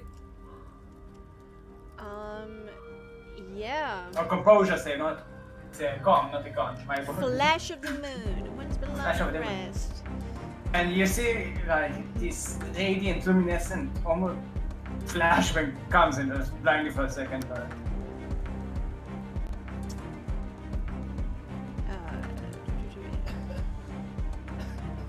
It's only shape changers. Hmm? It's only shape changers. No, light of the moon is only shape changers. Yes. Flash of the moon is like flashbang. Yeah, but it's What's the reaction. look of the most light moon a bit? It's reaction. Ah, it's an action, right? Ah! Reaction to attack targeting the mob for a creature within 3 minutes or something. Okay, so he's gonna. Yeah, Yeah, so it's a reaction to blind them, so they get disadvantage on an attack.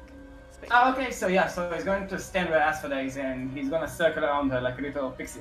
Okay. Oh, just FYI, because I noticed the first time with it, you can have it move over there and ready to help. Use the help action.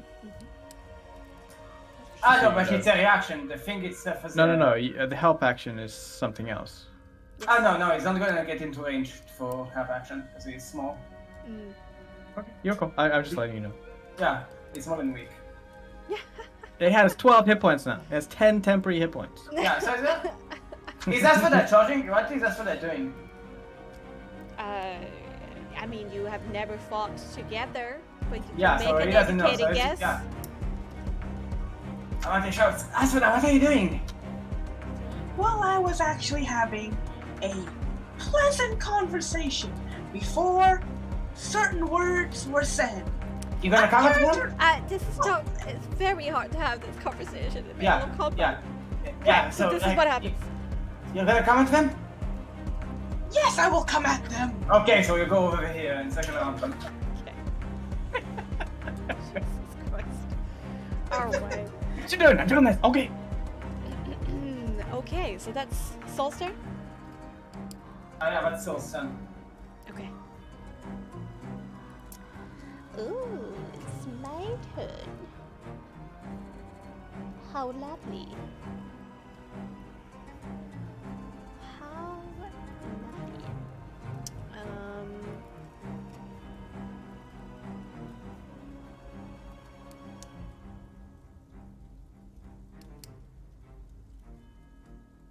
Alright. We are going to move forward.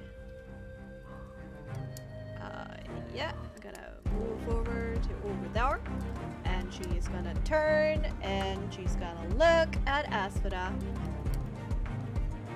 And she is going to flash you with her very angry eyes. Yellow eyes. And there's something grasping at your spine, Asphodel, wanting you to stay where you are and not move. Make me your soul saving throw, please. Resolve. Let's see. Where are you saving? Oh, I typed it. You got this. We believe in you. I'm good at B.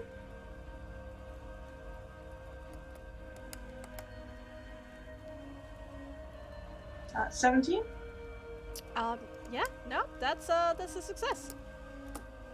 You, by just sheer willpower, you force yourself to get out of that weird paralysis that was creeping onto your body just from a simple look from this undead. Good for you. Uh-huh. And that's his turn. Alright. She gives a look back with a bonus action of proclaim judgment, indignation for that +1 AC bonus. And as that a sudden pulse of cold kind of radiate out from her, she returns that same gaze to this undead and say,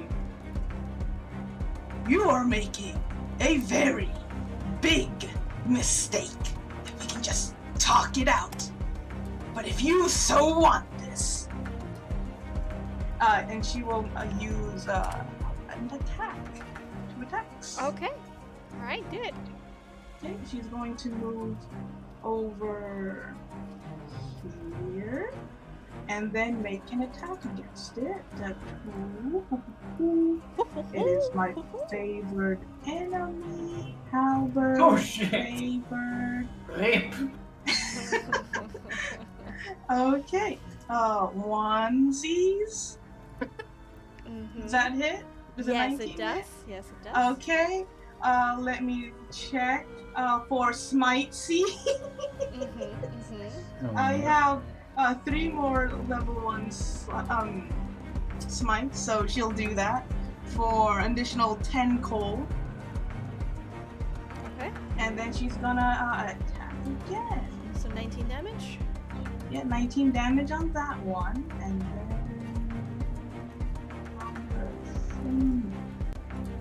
this. And another smite. All right. And that off. Yeah, and she'll finish that off. So 27 damage there. And she'll just mutter lowly, "You can step aside. This is your last chance." And that'll be turned. Okay. Very cool. How does it look like when you slash into smite? It's like every time it makes contact, a burst of like heavy, thick, dense icicle just kind of pierce forward, like at the tip of her blade. So it kind of tries to push through like a knife. Thrash the armor a little bit more. The only thing you can hear in response from her are very soft sighs of pain. Nothing else. Alright, I forgot to add Illyria to... So she's gonna act now. Illyria is not having her weapon with her. She left it in the tent. And she is just going to run past here over to this one over here, shouting, I want to kill Strahd! I want to kill Strahd! Oh no. And that's gonna trigger an attack of opportunity from this one here.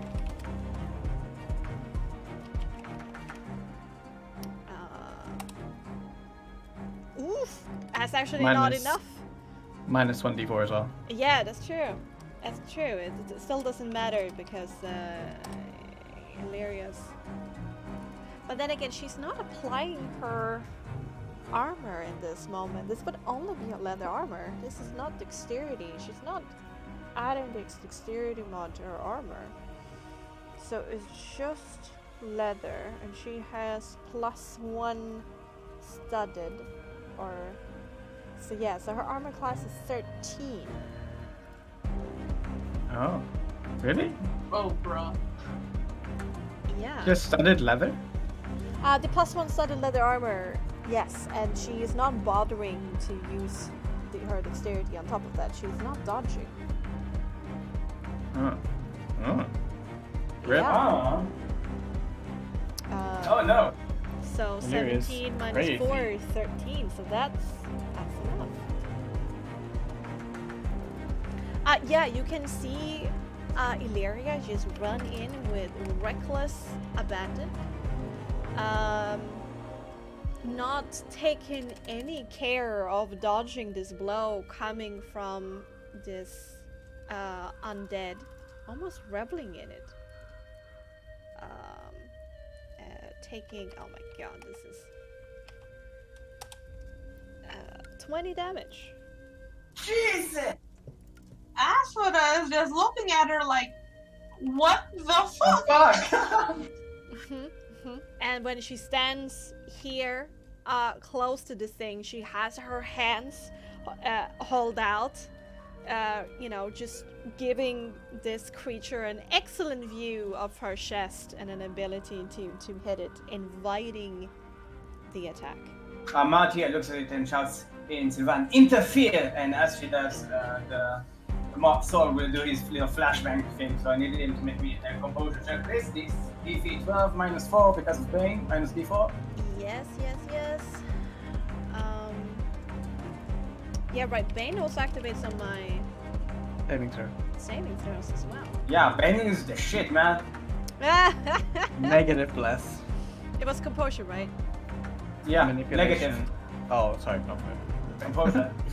Anti-bless. It is Cursed. anti-bless. Yeah, it is. Yeah. Closed. 12. Blur Steven. Blurs. Yeah, blessed and cursed. Oh! Oh, now if Alright, yeah, he shields his eyes as he becomes blinded from this flash. they are blinded, they'll hear the start of the next turn. Yes, so it means attacks have advantage against them and they have disadvantage to attack. But they're going to thrash around wildly, trying to hit Illyria anyway. With just low grunts coming from them. So, okay, so I will be rolling with disadvantage and then minus 1d4. Okay, this 13 again. Just okay, so the second one still hits. Dealing to Illyria 11 damage. Jesus. This creature you can see is just thrashing around wildly, and Illyra kind of jumps into one of the attacks, slashing up another part of her torso, going, yes! Just quit. And that's its turn. It's gonna stay over there. Alright, Hamartia. Yeah, remind me, what is the range of Vicious Mockery? Shit. That's for you to know. Yeah, okay. New character, new combat with this. Give me a second. Okay, hold on, I got it. I'm looking at 12 the meters. weaker. 12 meters. 12 meters, okay. So Hamatia will take 2 steps back over here. And she will point at that guy over there. Guy flashing it. And as she does, her eyes darken to pitch black and she says, Within weak, your blade will fall from your rotten hand before I'm done with you. as I cast Vicious Mockery on him. Vicious. It's a very vicious mockery. Yeah.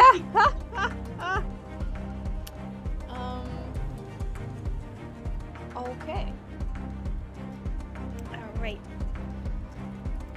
Composure.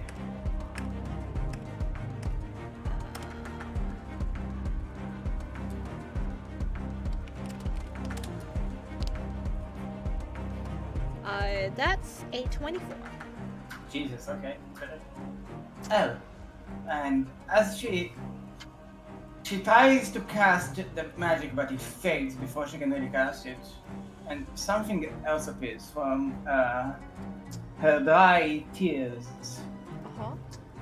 meets a golden light as you hear the wind starting to almost whistle a song, something like.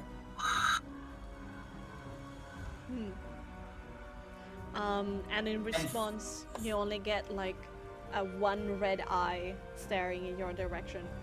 And as a bonus action, from these tears that will carry on the wind will form a beautiful golden butterfly. As I use my bonus action to put them head to the vigilant butterfly in this case. Time for some bear head action! Woo! And it will deploy where Asphodite is, and Asphodite is this majestic creature. Kamate is like, what just happened? Ooh. Right. And that's her turn. Right. Is there something we need to do? Put something out on the map for that? John, do you have... yeah, I have 5 cents of... Let's see. Alright, now it's yeah. Okay, we need to get something for that one in the future. Some kind of a representation, because it's actually something on the battlefield. Let's just use yeah, and then here you go. Thank you. So yeah, so it's gonna take this point, it's gonna see where Asphodite is. So like there, or? Yeah. Okay. And it has, let's see. It has an aura of some meters. Oh my god, is this the 6 meters. world magic thing? Yeah. Awesome. Yeah, so let me see. I don't see what the aura is actually specified. No, it's a 12 meter. It's Remember 12 meter? It's 6 meters, so yeah, everybody. 6 meter. Everybody. And in it. all creatures of your choice within the range of the aura has advantage on all perception checks when the spirit appears. And if an ally would make an attack roll against a target within the area, you can spend your action to give your ally advantage on the attack roll. And as for that, when you see this golden butterfly, you are filled with this sense of grace and beauty. And things are that's that much clearer. So cool. Nix, you feel that too, actually. Yeah. It's hope. Hope. Fresh hope. Okay. Alright, Amartya, your turn. Yeah. Okay, thanks. I feel invigorated with hope, but I look in despair as Illyria seems to be sacrificing herself to an undead creature, and calls out to Asfer and says, "Illyria's gone mad! Get her quickly!" And as he does so, his soul mark will burn ever so slightly, red, but around the edges, ever so slightly golden, as he pulls out another soul, which then turns into two rotating, like binary stars swirling around each other, and he pumps in a sorcery point to twin guiding bolt towards either one of them. As you do that, some essence from the golden butterfly actually circle around your bolts in a halo to give you advantage. Are you giving me advantage? Yeah. Alright. On which one? Uh, On the first one or the second one? Can I do both because it's a twin spell? No, because No. they're in. The I'm one- in twinning it. Yeah, the one aimed at this. And as you do, you feel you Which get. So one that's kidding. one? Oh, okay. Sure. Okay. As if you Okay. use this magic, you feel like feel the warmth of a hand reaching out to help you. Oh. No, oh, damn it! Guiding bolt! Okay. Which one do you go for? The first one, so the- 17 to hit. Yes. So 16 radiant damage. damn. I keep that sword, and then the second one will go to this one here. And getting built. I don't have to do this. I'll check again, but no. Yes. 24 to hit this one. Just Yes. this one. Absolutely. 11, and they are both glowing in glorious shimmering light. Woo! Radiant damage on both, so 16 and 11. Mm-hmm. And he's gonna quickly maneuver over this way. As he ducks around the side of the camp, he just looks at Casimir and just quickly looks at him to see what his reaction is. He's rather wide-eyed and scared. Make me an empathy composure. Okay.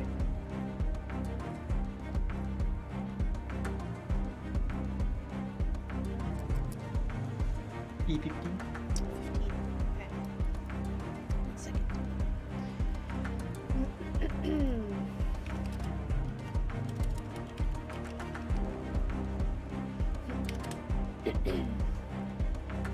Oh, okay. You see, he's afraid. He's looking over towards Illyria, looking worried and guilty. Worried and guilty. Okay, well I can't do anything in this turn. Nope. But worried and guilty he is. Totally sus. Got it. And yeah, Sol knows he's out of magic flare juice. Uh-huh. So instead, he's gonna circle around, Okay. get within mega range of this guy, Uh-huh. and he's gonna turn off his light, the lights turn off, Okay. and he's gonna get all up in his face and use the help action to help Okay. ask for that strike him down. Alright. So you're in striking distance now, huh? Anybody says something, I want to murder you, or something, I don't know. I will rip your eyes out. To vary yourself. Okay. Alright. Yeah. Illyria is still standing still there, holding out her hands, bleeding heavily from her torso. A big smile on her lips saying, "Oh, come on, that's the best you can do, try harder." Bro. And that's her turn. this one here doesn't necessarily consider the thing a threat. So it's going to stalk over, over Wonder, over here. As it stalks over here, you can do an attack of opportunity there, Aspida, if you want to. Yes, you will. With You can advantage. see. With advantage. You can see that some of the wounds affecting this thing is patching up. Crit! What? Oh, the smite! Oh, the smite's coming! Oh my god! Do you feel it, guys? Did the smite double? No, Yeah. smite, since smite is not rolled, it's just a flat value. Smite cannot be yeah. critted. Ooh, 34%. But that's More. still 14 damage. Yeah, it is. But I have to save it for Illyria! My last smite for Illyria! Are you gonna smoot Hilarious? Well, not Illyria, the thing attacking Illyria! Oh, sure. The wounds that regenerated on this thing, patching itself up in front of your eyes, is negated. That's Wait. what else attack. Just a quick question. I'm not trying to metagame here. I'm just like identifying because I think it's something that we saw already in fighting undead. With the radiant damage not stop the heal? Oh, it's not radiant. It was... No, but no, mixes no. radiant damage Yeah, beforehand. it did. It did. Thank you for reminding me. All right, no, absolutely. It tries, but it can't. Whew. It doesn't like you right now, though. As you know. Well, obviously. We have seen the other undead as well. Yes. He has used Yes, yes. guiding bolt on them too. No, I Cool, just cool. completely forgot. So that's for sure. Please do what I tell you to do, Gabe. Ah. All right. There we go. All right. So. Yeah. No. Okay. So it's gonna turn its gaze towards you next and unleash its sword.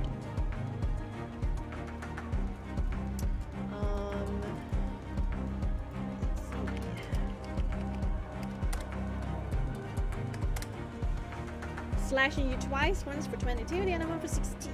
But, oh god, I need to do...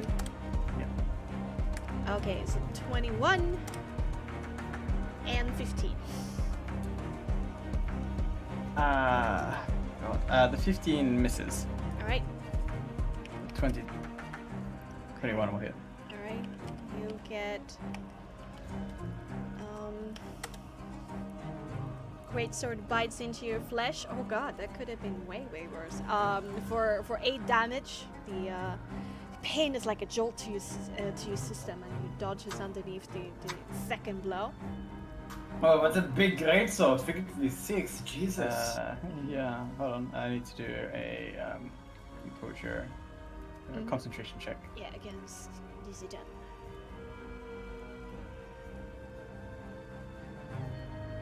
Ooh, no! Yep, no longer Bane. Wait, can I use my inspiration? Sure. Wait. Is there music? Does the music stop for everyone else? So that's... Did the music stop for you? Yeah. Alright. Wait, is that correct? Composure is a... That's yeah, a that's one, right. No, I'm using inspiration to reroll it. Composure, do me! Oh my god. Oh no! The Fuck's universe won't have it. Okay, an anti-bane, anti-depression cloud. You're a little bit distracted by the fact that Illyria is doing what Illyria is doing right now. Yeah, they both lose it. Although this one still has glimmering shininess. True. Advantage to hit. On it. Okay. And that's everything I can do. So, Aspida. Alright. Nyx and Harmarthia got it covered. Dire things right now. Aspida is going to charge up over here. Yeah. Right here. And then cast bonus action. Shoot. I forgot the spell I always. Hunter's Mark. Cast bonus action Hunter's Mark Okay. on this undead. Alright, make me a soul check. It's not a test I need to do. It just happens.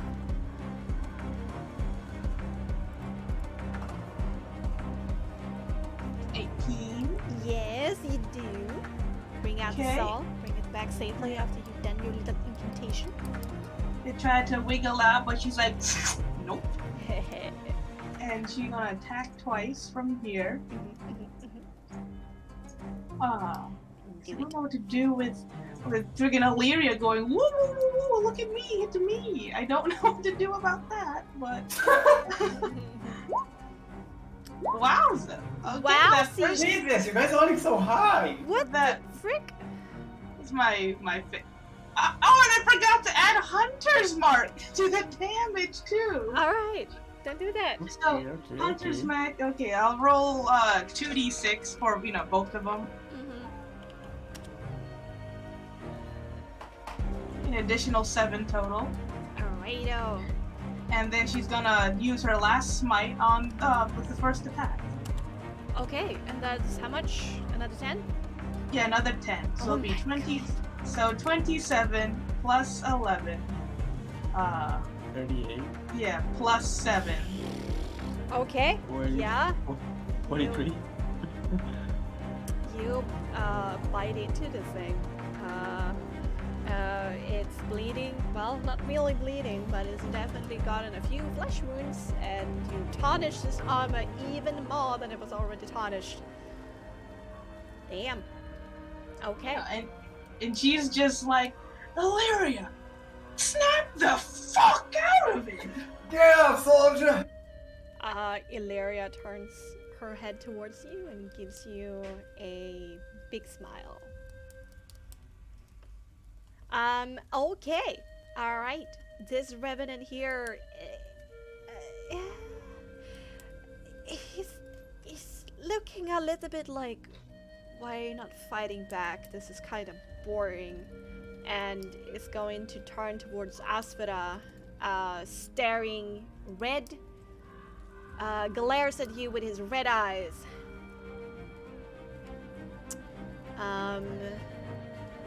Yeah, I need you to do another resource saving throw. Okay. So, alright. I always think I have to push a button.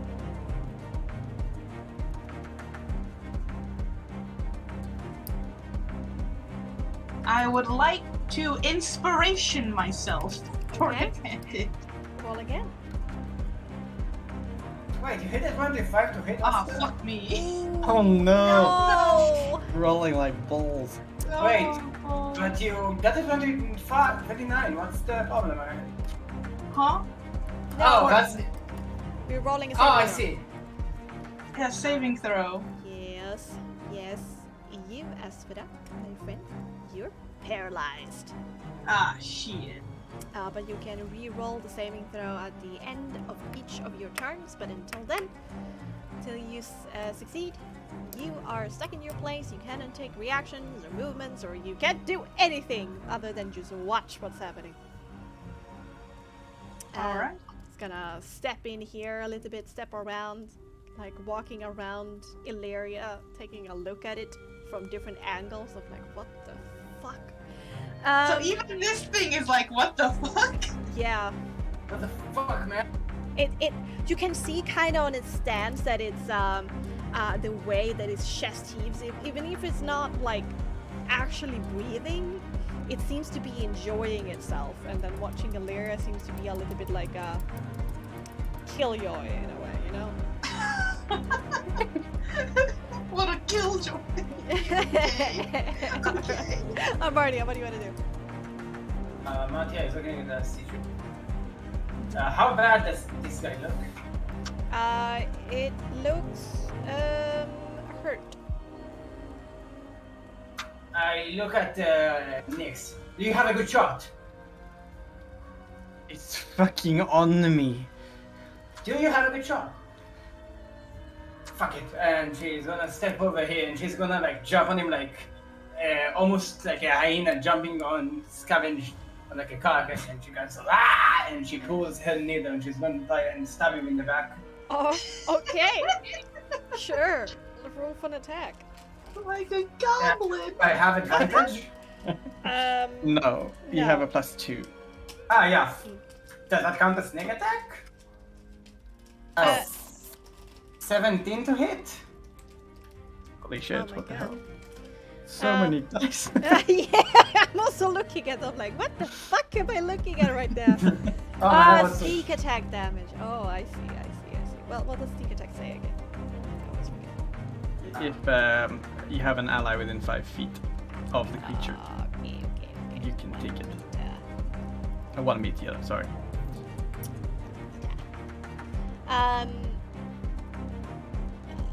When an enemy of the target is within 1 meter of it. Okay, of the enemy, not you. Oh yeah, absolutely. Then, yeah, you deal 11 damage. He just like jumps on his back like a potato sack, and she just tries to stab, like drive the needle into the jugular again and again. She's Why don't you become a real fighter, eh? Come on, do it! You can see them like straightening their back, and there's a little bit of a surprised push of the ribcage forward, and then a head looking backwards. I'm like, what the fuck is this? And like an arm trying to reach for you but can't really reach. And and last thing I do for my turn ends, I want to look at Nick and say, I'm gonna give you another big shot. Better not fuck it up. Fuck.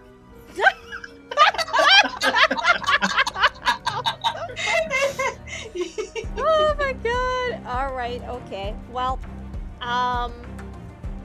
Casimir finally seems to like get out of a funk and steps aside and quickly does something with his hands. There's a purple light that comes from underneath his clothing, and he's gonna do an Eldritch Blast.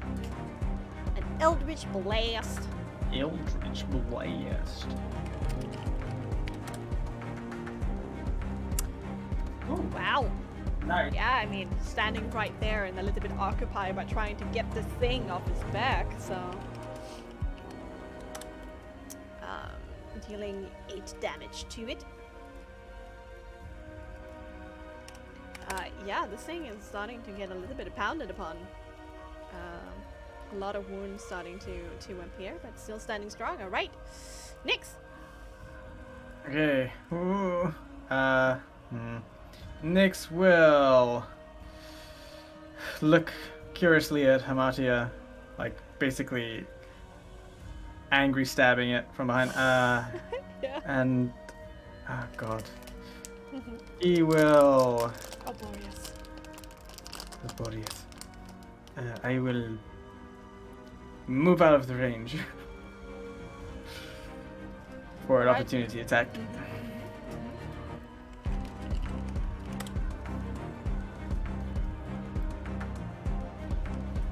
And as that happens, he stares it down, and his soul mark flares up in a reactionary light, and he casts shield. Oh! I see. Oh, I see. The gray sword was coming at your body, and it was about to hit. It was about... Wait, can you hear me? Oh no, it did the thing. It did the thing. 1 second. You need There to we do some go. Bexxy? No, there we go. Discord? It did the thing again where I need to re-decide on my options in the Oh, Discord that sucks. menu. I don't know why it does that sometimes. But hey, so this is what happens. You see the great sword coming towards like the very soft central parts of your torso, and you're like, holy shit, this is gonna be bad. And then a quick incantation later, and a golden light appear in front of you, bouncing the great sword away from your body, and it's like, whew, that was close. Oh my god. Okay, and a golden light, you say? Mhm. Okay, in the the shattering of the golden light sort of like crackling through the airspace. He looks at it with a quick scanning of, well, that's pretty cool. And he like looks to Hamati and says, "All done." And he will summon another reaction. If he uses a reaction spell, he can still cast an action spell, right? Yeah. Yes. Yeah. Of course. Sorry. So yeah, he pulls out from his soul mark that burns brightly red, and then it's like coated in a marbling effect of golden, streaming, rippling light that ripples through it, and he will use a 3rd level spell slot. And as he grows the soul bigger in his hand, he just slices it with his other hand, splitting it in 2, and casts 3rd level guiding bolt into this one. The butterfly gives more of its essence to your bolt to level amplify it. You get advantage. Yeah, first attack advantage. Okay. So guiding bolt, and I have to add more dice to this. 23 to hit, Yeah. plus another guiding bolt. 2d6, right? Also, look how fancy his little headers are now. I know! What the fuck, Aiden? What did I do this shit? Like, I don't even know what your sheet looks like, but it has to be complicated. Yeah. My sheet complicated? No. No. No. It's gonna be with this fancy schmancy shit in it. Okay. So So 16 I just need to look. damage. So it's plus so 2 more d6 on this one for Alright. this damage because it's at elevated. Ah. Roll 2d6. So this is another 7 on that. So 23 points of radiant damage, and then the second one comes out as well with a 20 to hit. Yeah, dealing 12 damage, or that is also It's also elevated. So 17. 17 plus 23, so 40 damage. Radiant. It's looking a bit more rough now. That's And for it's sure. shiny. It's shiny. It sparkles. Oh, okay. Let's do that. All right. There's a soundless kind of, when you hit like in a solar plexus kind of thing, as these 2 guiding bolts impact in 2 different areas of the torso, and they kind of double over a little bit. You go in a little bit of a ride. Amardia being swung a bit upwards as they double over, and there's one exhale of a breath that comes out a little bit steamy, and then yellow eyes that snap up at Nyx, looking very, very angry. All right. Soul. Oh yeah. So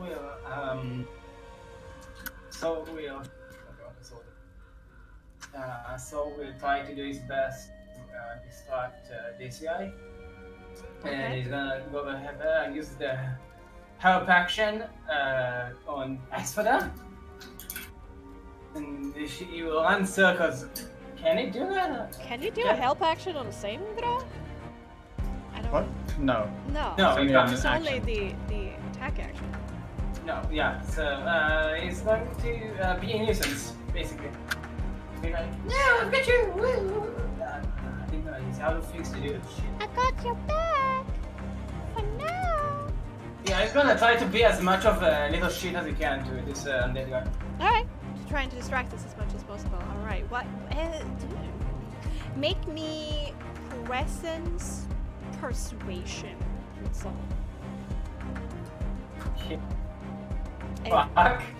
if Soul doesn't have persuasion, then just roll a presence for me. Let me check. I don't. Okay. That's a d20 plus 1.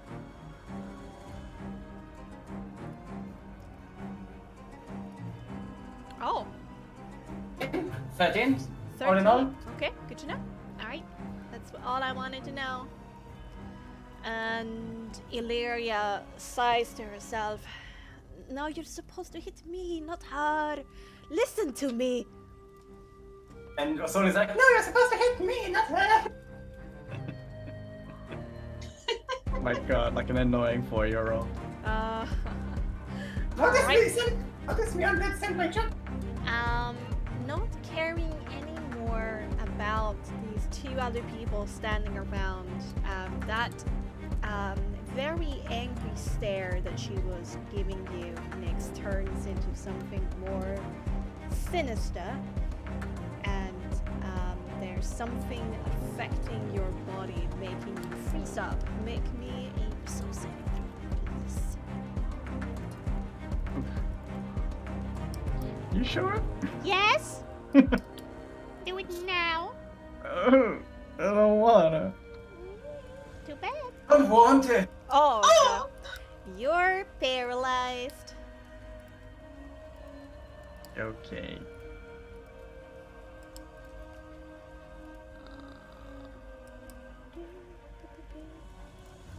Oh, oops. Oopsie doopsie.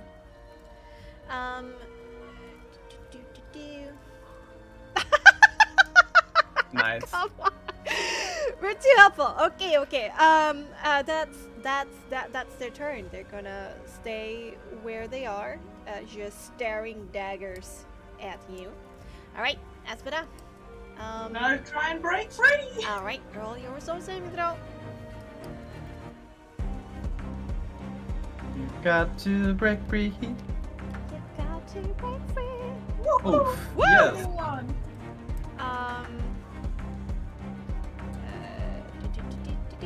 You say no, I'm gonna freak. Yeah. Because I can't. I wouldn't be able to save.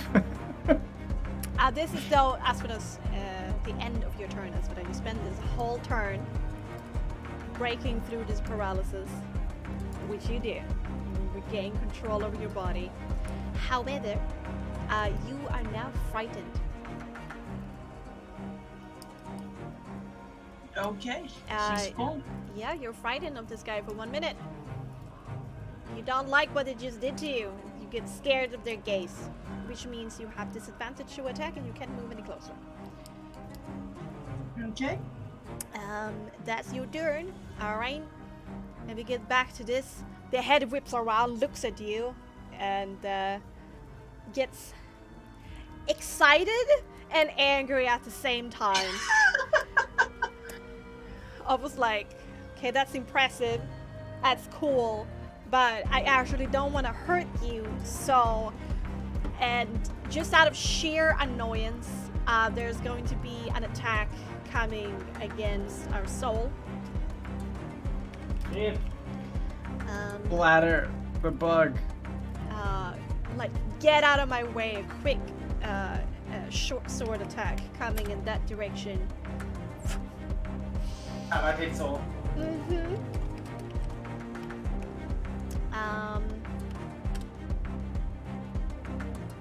Sol is dead. Soul is dead.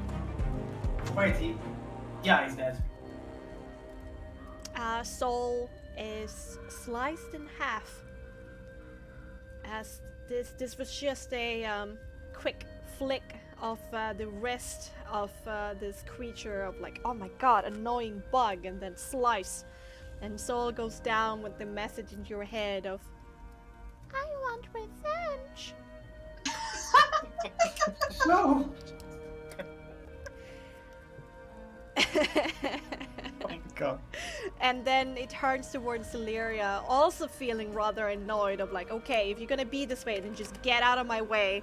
I'm just going to smash you here like this other bug. I'm gonna check 2 more times. Both of them hits. God damn it, Illyria. And dealing 23 damage. Is she down? She's actually still that you know, she had 10 extra HP. She's down at 16 right now, so she's looking rather hurt. and another great smile, and it's like, that's the spirit! You can do it! Okay. That's... Oh, it regains hit points. It was not hurt by radiant damage.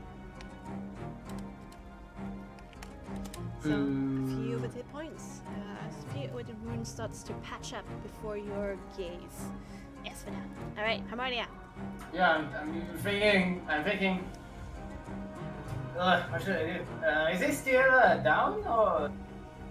It's just leaned over. It's just leaned over. I have advantage on the attack, right? Yes, you do. But it's Okay. not sneak attack. It's not sneak attack, even though I have advantage on the attack. Okay? Let's say No, that. right, you do get a sneak attack if it's advantage. Yeah. Right, yes. Then it's also sneak attack. And I see that Nyx is paralyzed, right? Well, He is frozen up, he's not moving. Okay, so Hamatia will quickly scuttle between this guy and Oh, you kind of Yeah. climb over and then jump down on the other side, I actually Oh my quickly God. scuttles around and pairing in the eye line between, you know, the yellow gaze and Nyx. Yeah, she tries to because but she's very short and she's like, Oh, but she's I leaning see. over, so. yeah, she's like, You don't want him, you want me. You want the truth in the light. But I'll show you sin. and I try to jam the needle into her throat with advantage. Okay. Let's see, 19 and 13. 19 hits. 19 hits, that's for sure. So Yes. that's 6. It's 9 points of damage. Yeah. 6. Alright. This time when you go for a foot instead of leaning over, she's now leaning back. I'm like, ah! But not saying anything. Oh man. Alright. And let's see. Can I do anything as a bonus action? Fuck me. did you not put like he's? Do you have like an offhand? I had no. Can I do another dagger attack? If you have a second dagger, you can. Ah. Not the main one. Fuck me. So I don't have. You can punch it. I punch it. Kick it in the Just roll in the cooler. 1d20 plus your brawn. Oh no. No. Yeah. You actually you punch out and hit in the middle of the breastplate, and then your fist hurts more than she does. Ah, Oh my That's god. my idea. As a bonus action, Mhm. I will.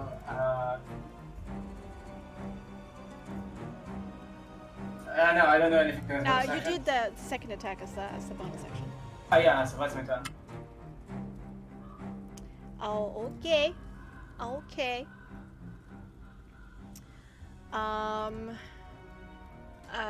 Casimir is gonna take a step back and do another Eldritch Blast. Oh my god! Yes. Just spamming that. I'm like, get away from me! Ah! But in a French way. Get away from me! Yeah. A huge shoulder pad just goes flying, a little bit of an impact into the shoulder. It's right now there's not many armor pieces left or muscles keeping this thing together, but it still holds on for now. Next, here's some symptom as you try to fight against this stiffness that I have. And now you remain frozen in place. Unfortunate. So, Deep. yeah, well, Sol has just died. Sol doesn't roll death saving throws because Sol is a familiar. Scattered to the Fae. Yeah. Illyria continues to like a little bit more, my friend. Just a little bit more. Okay. And yeah, we go down here. She has not been hurt by any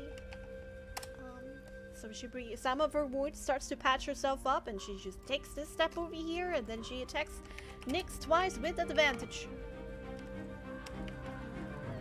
I don't like that. Oh! I think I might be able to do something. Give me a second. She gets a little bit too much into it on the second swing and goes wide on her own. So can you do something about it? Maybe. Give me a second. I'm looking at my feet. I don't remember if it's an action or reaction. Silver Tongue, is it an action or a reaction? As a feat? You have the wiki or the stuff that you can just search. Yeah, I'm scavenging for it right now. But you can just, use the search function and then it comes up. Oh shit. It's an action. Never mind. When I you can't take do the shit. attack action on your turn. Yeah, I can't do shit. Okay. Alright, then you can't do it. Alright. Then 17 damage onto Nick's paralyzed form. Alright. Another great slash, drawing blood, splattering on the ground and onto the thing. And that's that. That's that. Gonna stay there. Try to get some vengeance. Okay, Asvada. You're scared, but you can move. What you want to do? She puts a hand to block her vision as she focuses in on Illyria. Like, what the fuck? And since this thing has shown that it's not going to attack Asvada for now, she's actually gonna do it a favor and just knock Illyria unconscious. Oh! So you're gonna do non-lethal damage? I'm gonna do non-lethal damage. Okay. Any cold damage you do cannot be non-lethal, but any bludgeoning any bludgeoning you do now. Any bludgeoning. The only bludgeoning I have is with my fists. Yeah, but I will allow you to use your axe, but you swing with the flat side and deal bludgeoning damage instead of instead of your normal damage. So as long as you don't apply any force damage or cold damage like you do, you're fine. Okay. Alright. Because, so yeah, it's gonna use the flat of her halberd with on Illyria, while also stating to this guy, who I don't know what his deal is I'm gonna do you a favor. Alright. I'm too embarrassed at this. And she is going do it now. Favored enemy non-lethal damage.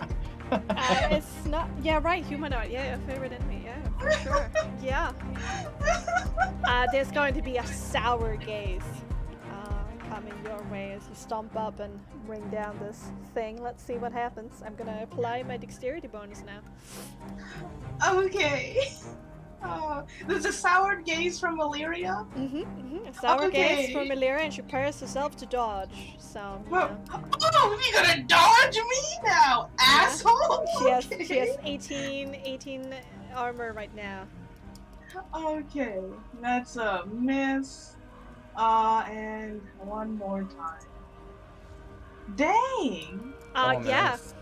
Rather definitely. She's like ducks and weaves underneath your blows.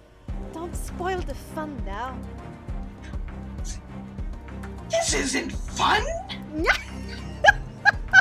Alright. As your turn. Oh my god. Yes.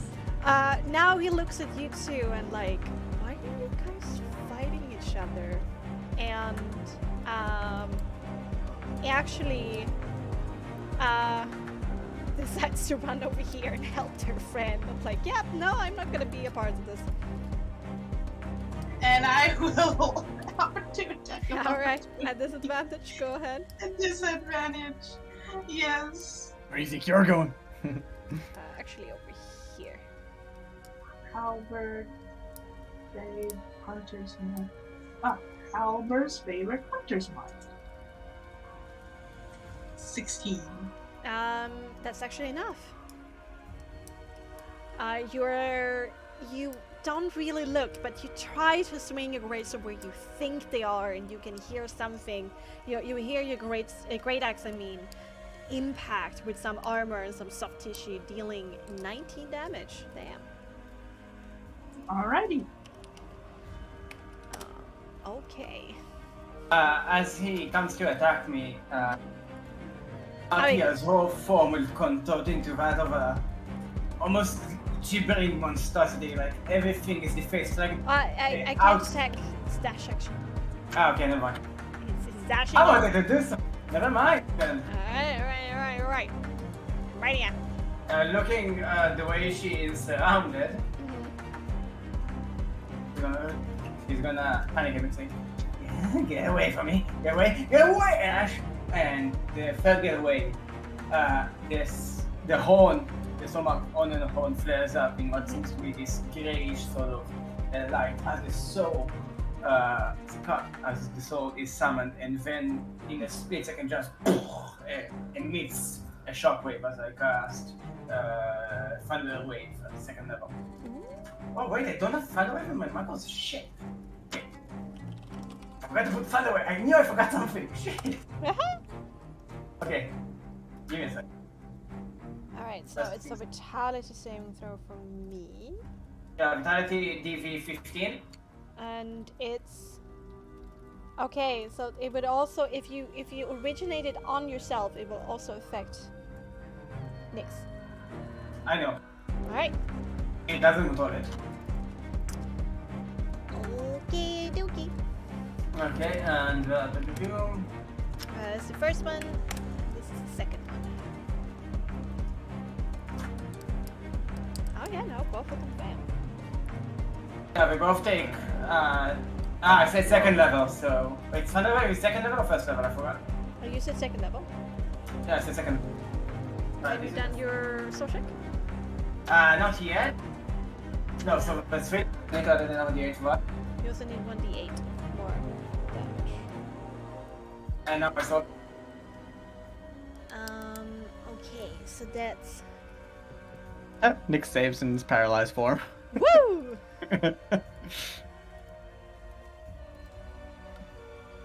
That's interesting. Soul check 18. So 18. this- Yes, you do it. The soul swirls around the horn and Yeah, it's This massive shockwave just pushes both of them away. yeah, absolutely. 5 thunder damage. And you actually stay in your spot, Nyx, in some way. You're so, Yeah. so stiff, and these guys get like pushed back like this. They're a little bit surprised, and they have to like do the 3-point landing, and they look up to Amardia at the same time, reevaluating threats. I look at them and well, it's time. I think I got your attention, and she is going to go 1, 2, 3, 4 over here. Okay. All right. And that's it. Okay. You can remove the icon here. Yeah, right. Let's do that.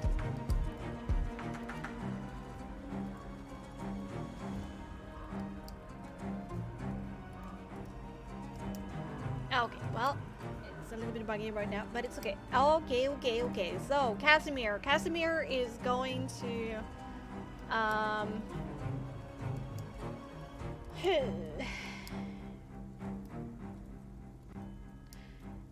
yeah. Casimir doesn't really know. Well, he kind of knows. Well, okay, anyway. Casimir is going to reach out his hand, and he's going to bring out the soul and make his hand black as he tries to do an inflict wounds. Yeah, it does. Seeing this, Amardia will use a reaction to help him with by the fly. Oh, And Right, the right. black touch becomes golden wood. he looks at Black and it gold. curiously.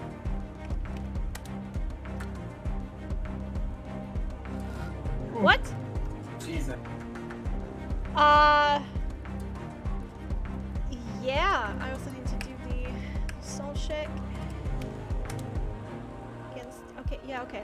He brings back the soul safely, but he frowns as this armor as it just dodged out of the way. Even if it was guided, he would not have that.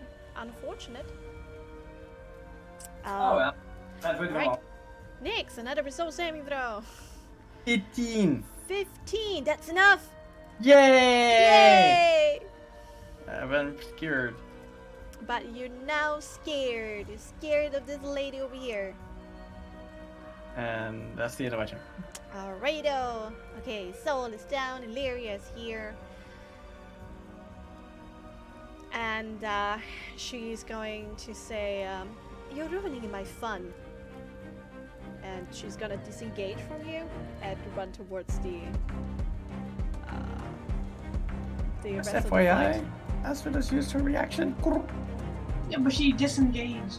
I know, Oh. but she doesn't have to use a disengage because her reaction's used. Oh, Oh, right. okay. Then she's gonna. That's true. She's just going to run to this guy and like, come on, you can do it.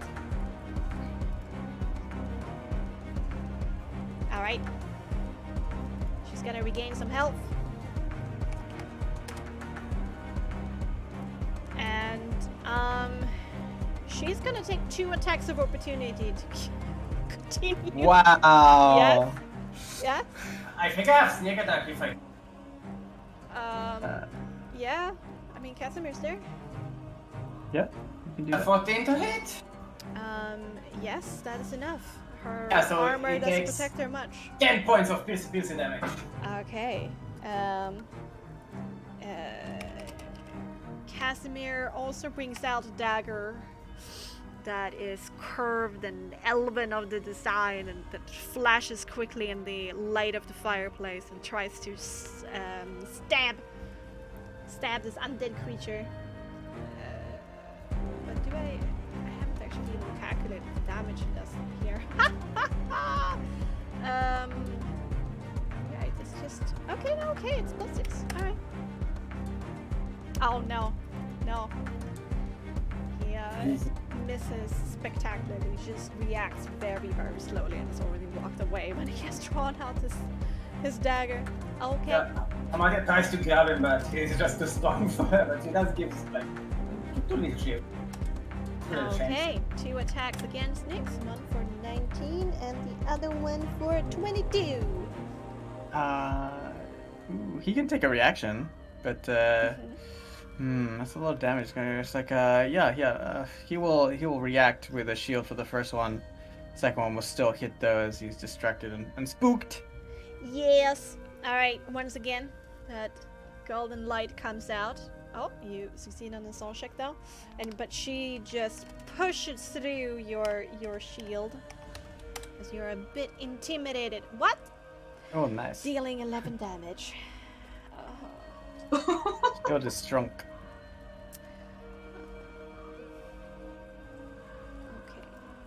Okay. It's the saddest DM. Yeah, Okay. Okay. Okay. Oops, my fault. Oh. I'm okay, one. I love you guys. Mocking the GM. Me. Okay. Aspera, you're up. Yes, and she's just like, what the heck? She doesn't know what to think anymore Yeah. with Illyria and these creatures. They won't harm her, but they're harming them for some reason. Illyria's weird. Everybody's on cocaine. So she is just going to dash action. Yeah. You To get. oh, Yes? You can move closer.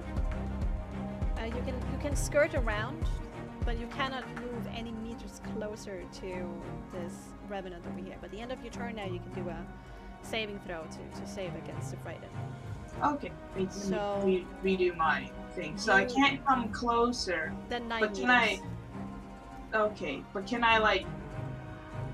god, I have to like take the long way around without getting closer to him.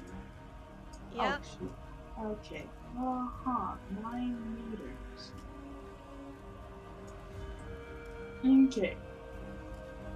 So 6 to come here. It's okay, right? Yeah. That's for sure. And then a dash action for another 6. Can you put the 9 meters? Yeah. Down. Oh Oh man. my god.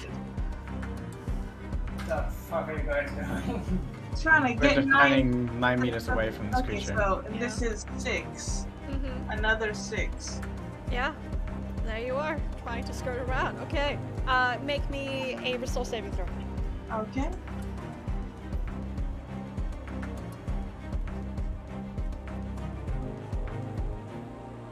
$17. Yeah. Yeah. All right. You run away from it, trying to skirt around. And when you're this far away, you realize, wait, it doesn't make sense for me to be this scared, and you regain some courage. All right. Yeah. Alrighty. Woo! That's it. All right. Oh. Oh. I still have a bonus action. Mhm. Bonus action Realm Martial Champion for our next attack. Okay. There you go. That's it. There we you go. go. All right.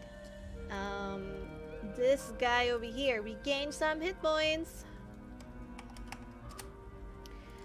and he's a little bit confused over Illyria, and it's at this point it's more like, I want to kill you just to get you away from me, because you chasing me around like this is rather strange. As the undead. Alright, let's do this in turns. See, he just quickly gets out his short sword and do some very quick slashes in quick succession. Alright, that's not enough to bring her down, so we're gonna attack again. Yeah, that's for sure. Okay. Illyria goes down, saying, that's the spirit. And finally the thing at least doesn't talk anymore. Wait, why is there an X on her? Okay, it's not an XX, but yeah, that's true. I'm sorry, I wanted to be dramatic. You scared the Give fuck me- out of me. Give me the drama. And then, seeing as I have another check, I'm going to move in. I'm gonna move over here, I think. Yeah. And take a slash at Nyx as I go. It does have the shield though, right? 20. He is shielded still. Alright. Yeah, that misses. Oh, hold on. Shield is +5? Plus Yeah. 4. +4 in Frostmark. Oh, then it meets the armor class. Alright.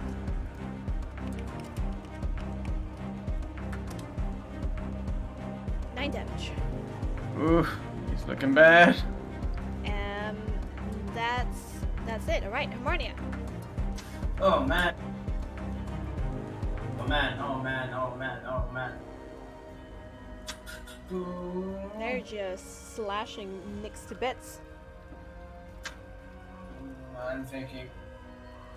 No. So, Thunderwave is a cube, right? So everything within 3 meters of me is getting blown to shit. Mhm. Right? But I think you can also place it as a cube outside of yourself. Wait, does it? If it originates from you, then it has to come. Then it's 3. Yes, I'm going to rule that you have to be in the center of it. Okay.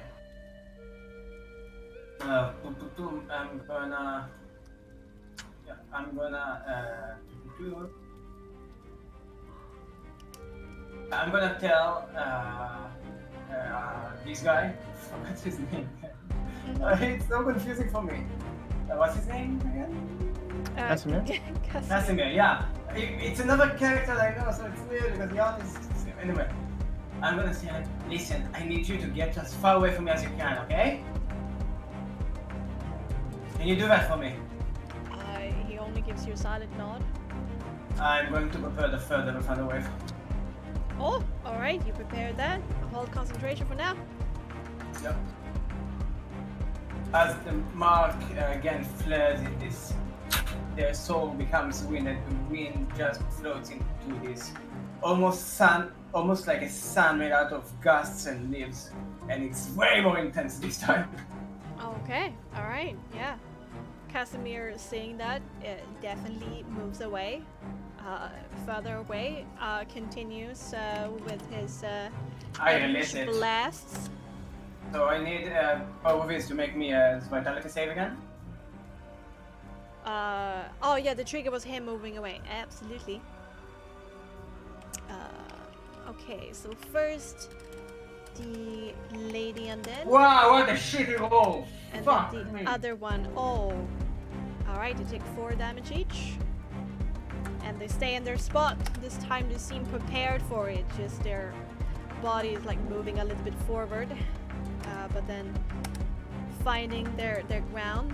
Casimir did fire off a Eldritch blast. That was my soul check 24. Oh, okay. Actually, Casimir knocks this one down.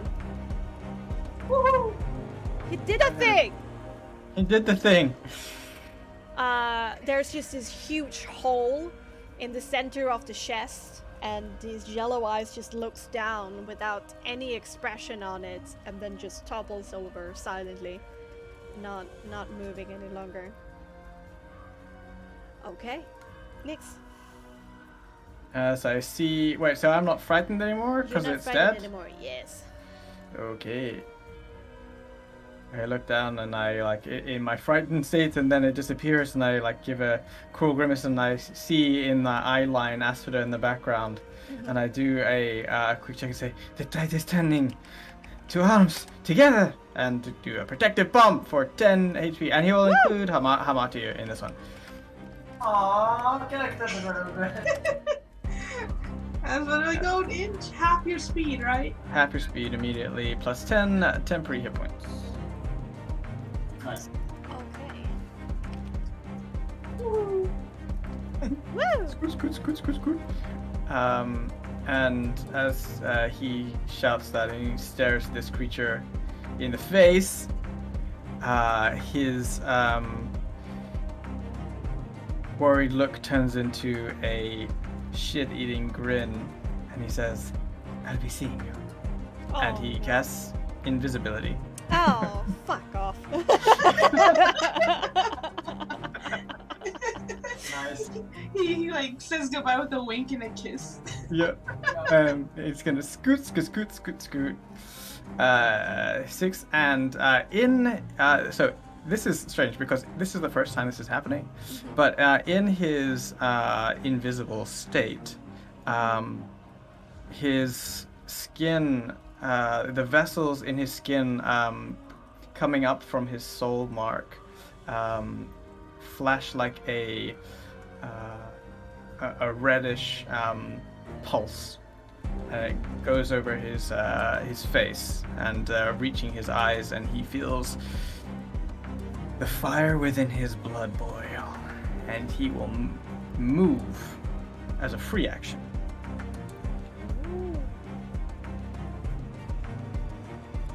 Jesus.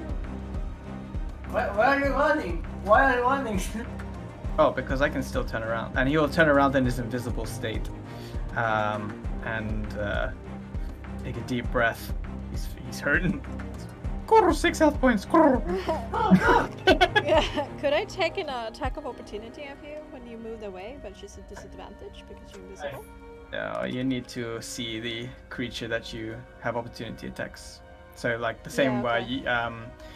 when Asphodel left the space of the other one who was blinded, or Illyria left the space so that you couldn't. Yeah, unfortunately not. But I am invisible. Okay. Alright, Illyria. Illyria has suffered a cardiac injury. No. She got stabbed very close to her heart. And so she has a level of exhaustion that cannot be removed by normal means. And She's gonna do a death save here.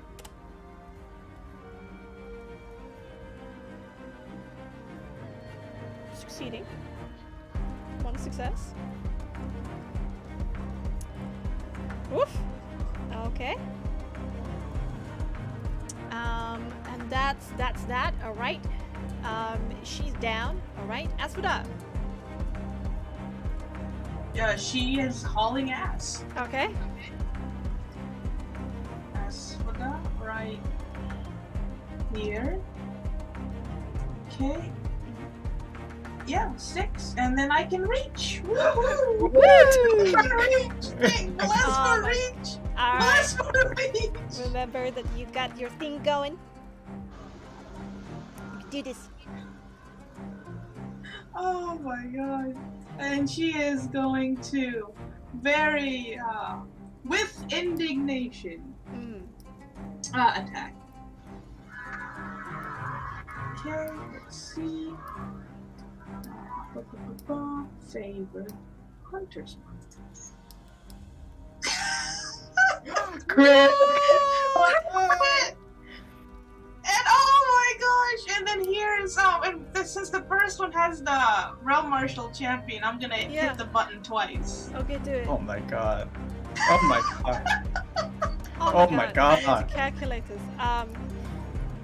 So wait, so 15 plus 13 on the first one, so 28.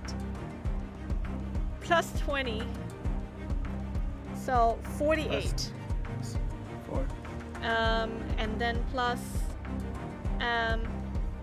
12. Yeah, 60 damage. Holy shit. Yeah.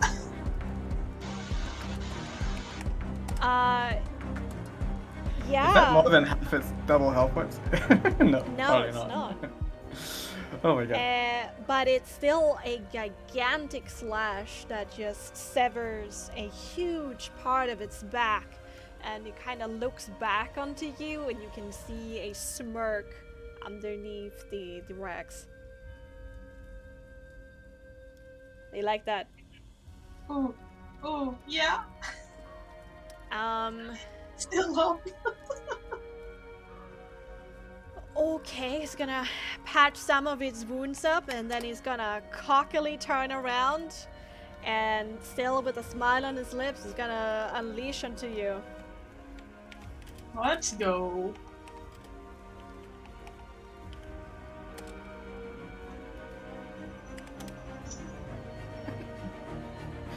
What? Alright, okay. 17. Okay, so you end up in this very close duel with this short sword comes stabbing in very quick succession. The first one you parry away, the other one he completely misjudges where you are, but then with the last one he finally catches your form, slashing your midriff for 12 damage. Alright, 12 damaroonies. Thank you, Pomp takes 10 away, and Yeah. I'll just take 2. Yeah. Oh my god, I hate you all. Mardia. You back? Hello? I can't hear you. Can you guys hear me? Yes, can Yeah? hear. I can hear Cookie. Cookie can't hear Cookie. His microphone's all fucked up. Oh no. You can hear like happening? static. Distant static. Hello, we can hear you. Well, we can see your text. We can Yeah, theoretically yeah, hear yeah, you. yeah. Can you hear us?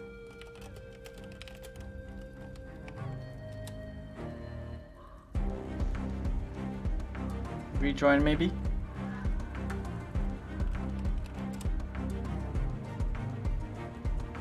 Okay, so yeah, just rejoin.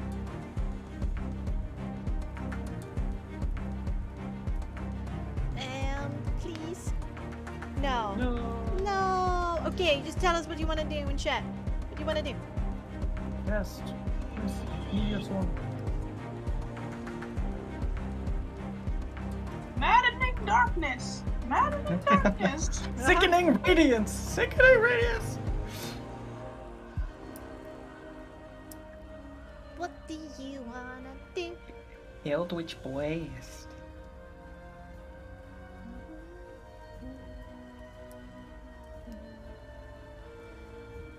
Okay, go for it. Oof. Okay, the first one hits, dealing 1 damage. That's unfortunate. Or do I need to do some kind of saving throw? Shit. Okay, no, sure. Go for inspiration on the second. Oh, that's some sad damage. Oh no.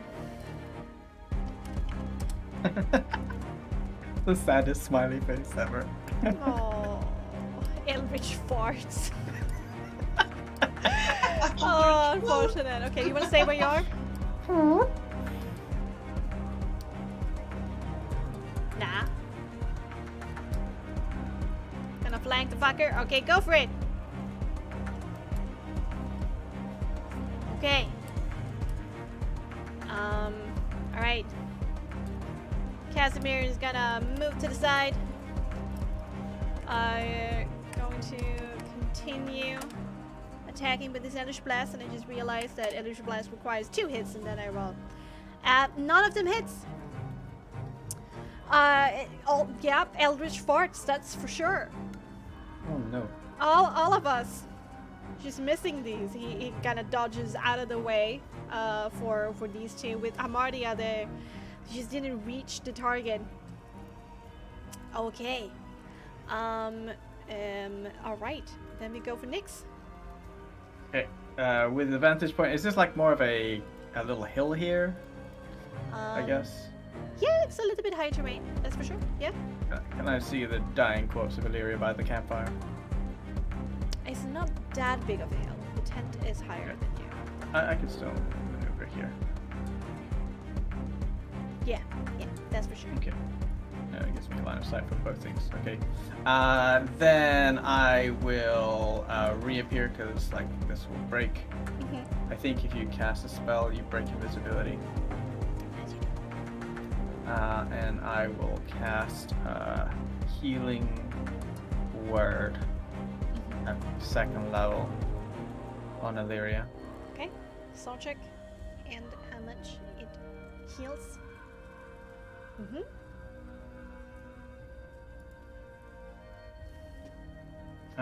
Plus another D4. Right. Oh god. Oh. Wow. Wow. Almost go. maximum. 12 healing damage. Okay. No, we should do like that. You on the ground, Illyria's eyes flutter open, and you can hear a groan of. First there's confusion, and then there's. Why did you have to do that? Stay down, Illyria. Okay. All right. We go for Illyria, who stands up. Then stay down. Looks at you. Hello, hello, hello. Yes, we hear you. Oh, finally! I don't know Yes! what's happened. Disco just fucked me over for some reason. But Hey. Illyria looks at you, Nyx, with a tired look, and then just takes 1 step backwards. oh my god, she's suicidal. What the fuck? Fuck's sake.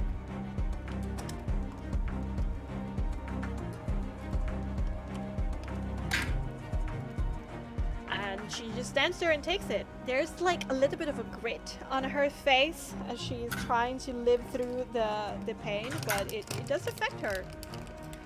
The pain. It's not easy, but she still does that. Okay, and that and then okay, Aspida. Back to you. She can't even focus on this duel with this guy that's clearly enjoying like a good old fight, like, oh, finally some blood going through my undead veins. But Aspida would normally be all up for this. But seeing Illyria just like walk into this fire, Aspida is just done. She's done.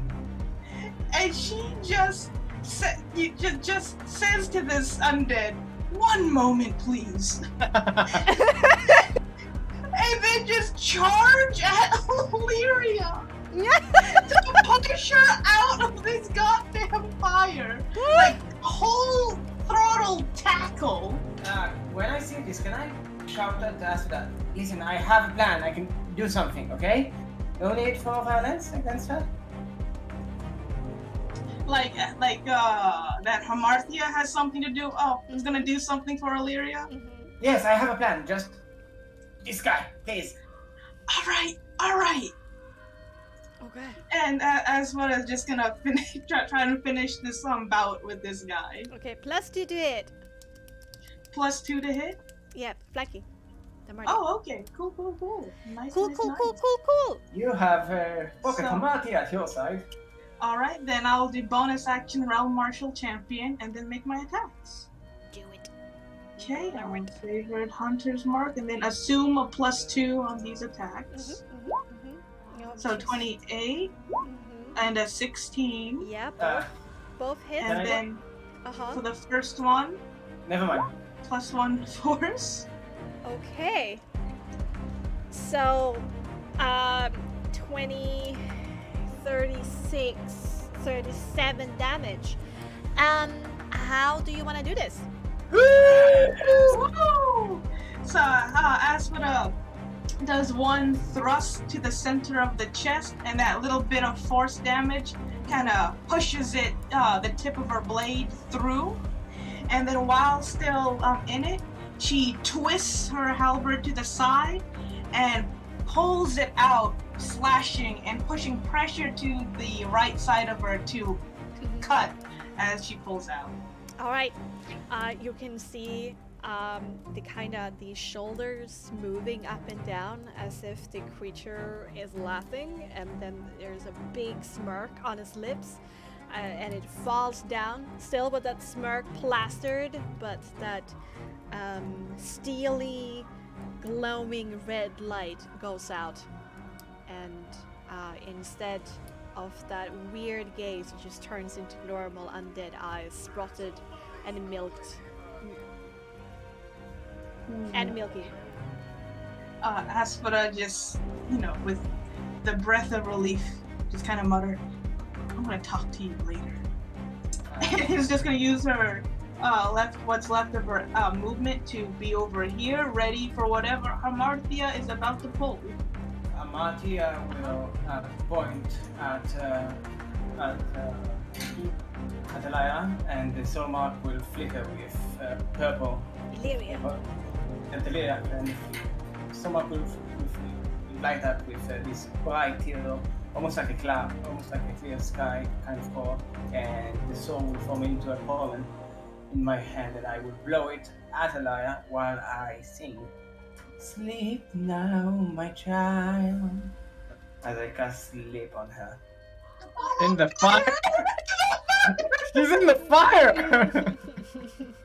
Trying to wait for her to step away from the fire, obviously. No, she's sacrificing. She wants to burn herself. She stepped in there willingly. Well, Nyx is about to prolong that burning. Oh well, Nyx is gonna do something if Hamachi didn't do something, but. Okay, sleep. What do I need? Saving throw? I know, that's HP. I roll. Oh no. So if she has less than 23 HP, she goes to sleep for 6 seconds. Illyria looks at you with a very exasperated look Oh, she can't go to sleep. as she realizes what's happening, and like, oh no. And then she perks up as nothing happens, and then What the hell? How about she can't be put to sleep? Oh, fuck. okay. 12, my soul still stays? No. It required a 13. So, Yeah, it's from you. Casimir steps up, like over here, his hands outreached, worried look on his face, doesn't really know what to do, saying silence for now. Nyx? Nyx is gonna, like, as Illyrius, like, gave him the whole eye contact when she stepped in, he's gonna run towards her, and he's gonna, like, jump into her to like knock her back out of the Oh. flames. Okay. Make me athletics, brawn. Yeah, so it's a shove attack, Mm-hmm. basically. So, Yeah. So athletics, brawn. I'm gonna completely miss athletics, bro. Oh, I do have something for that. All right. Please, She's going to try and resist ya. She wanna stay inside of the fire. The shover is I guess an attack, so it'd be against her AC. Isn't it less with a grapple check, but this is another effect? You can choose to grapple or shove. No, it's a separate thing. Shove is there's grapple, and then so I'm just looking at shoving a creature. Using the attack action, you can make a special melee attack to shove a creature, either knock it prone or push it away. So I'm going to push her away. The target must same size as me. I have to make instead of making an attack roll, I make an athletics brawn check. Oh, sorry, contested against their athletics and brawn. Actually, on the character sheet, it's exactly that. Yes, it's a Right grapple on the check. quick. Oh, yes, we did that thing. Mm-hmm. Okay, well, take this, Illyria. Oh, You kind of go like, hands first, and she just simply steps out of the way. You have to No. catch yourself before you fall into the fire. okay. As a bonus action, I will look at Illyria and say, "Do you know what you're doing? Look at us. We're all together. We made it." And cast Protective Pump. Does she have to take that?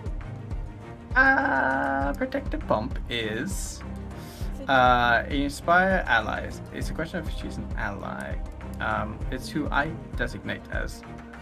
I was you to decide who's an ally? You inspire resilience in your allies, making them more determined and firm. When you pick this ability, choose blah blah blah. Personal action, you can spend 1 inspiration and choose a number of creatures that you can either see you or hear you, and they receive the temporary hit points. All right. Yep. She can't. There's just this veil coming over her, and she sighs heavily again, and just let it happen. Never. And we go to her turn. She just steals herself in the fire. She will remain there, taking 2 damage. She has a protective palm protecting her though, so she actually doesn't feel any pain. It's like My presence is just that fiery. It's Nah. lit.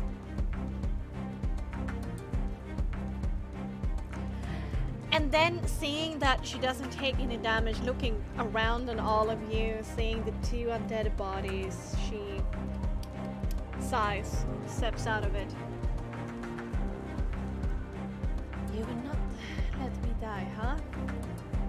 No need of continuing the suffering. What are you talking about? Anybody want to continue in initiative, or can we exit? I'm happy to exit. Yeah. Free for time. The hell is wrong with you, Illyria? Now, who are you right now?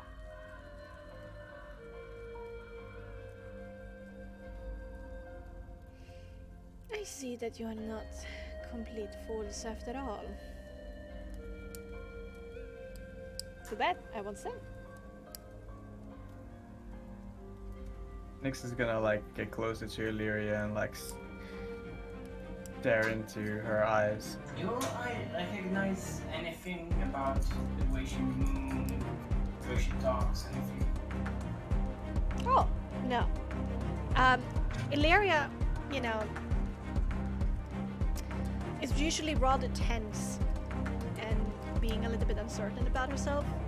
Now, Illyria stands with perfect posture, a little bit arrogant, and is looking down upon her rather sundered form taking in the damage with a rather disinterested look on her face, and she meets Nix's eyes with abandonment, you could say. Masada, hold her. Ask what I will. Oh, hold on now. Don't touch the goods. Oh well, unless you want to kill me, that is. Nick sits down and says, hold her for 10 minutes. Yeah. As I want to see if there's something magical afflicting her. Do you mind if I gobble on one of his souls in the meantime? Take. So haste. No, we need them. Take them and then pass them on. You can pass souls? Okay. Yeah. Yeah. Okay, It's a process. I'm going.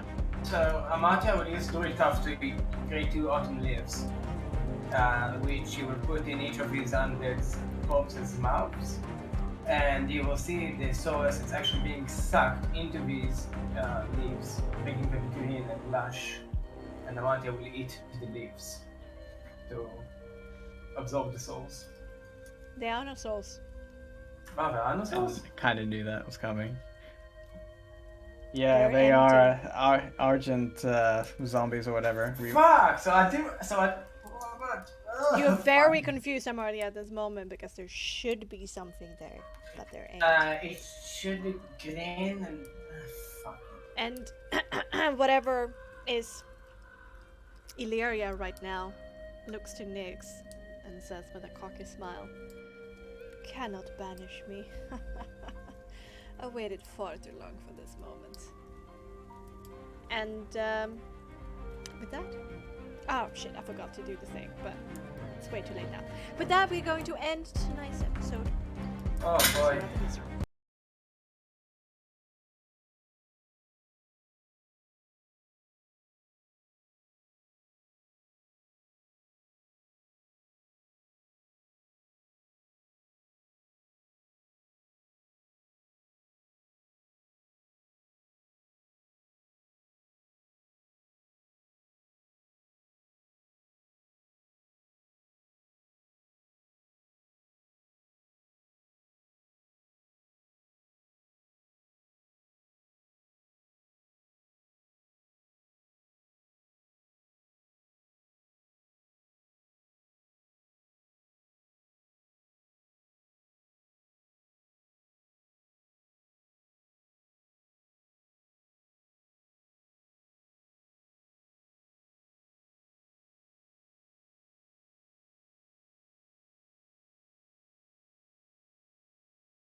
Oh my god!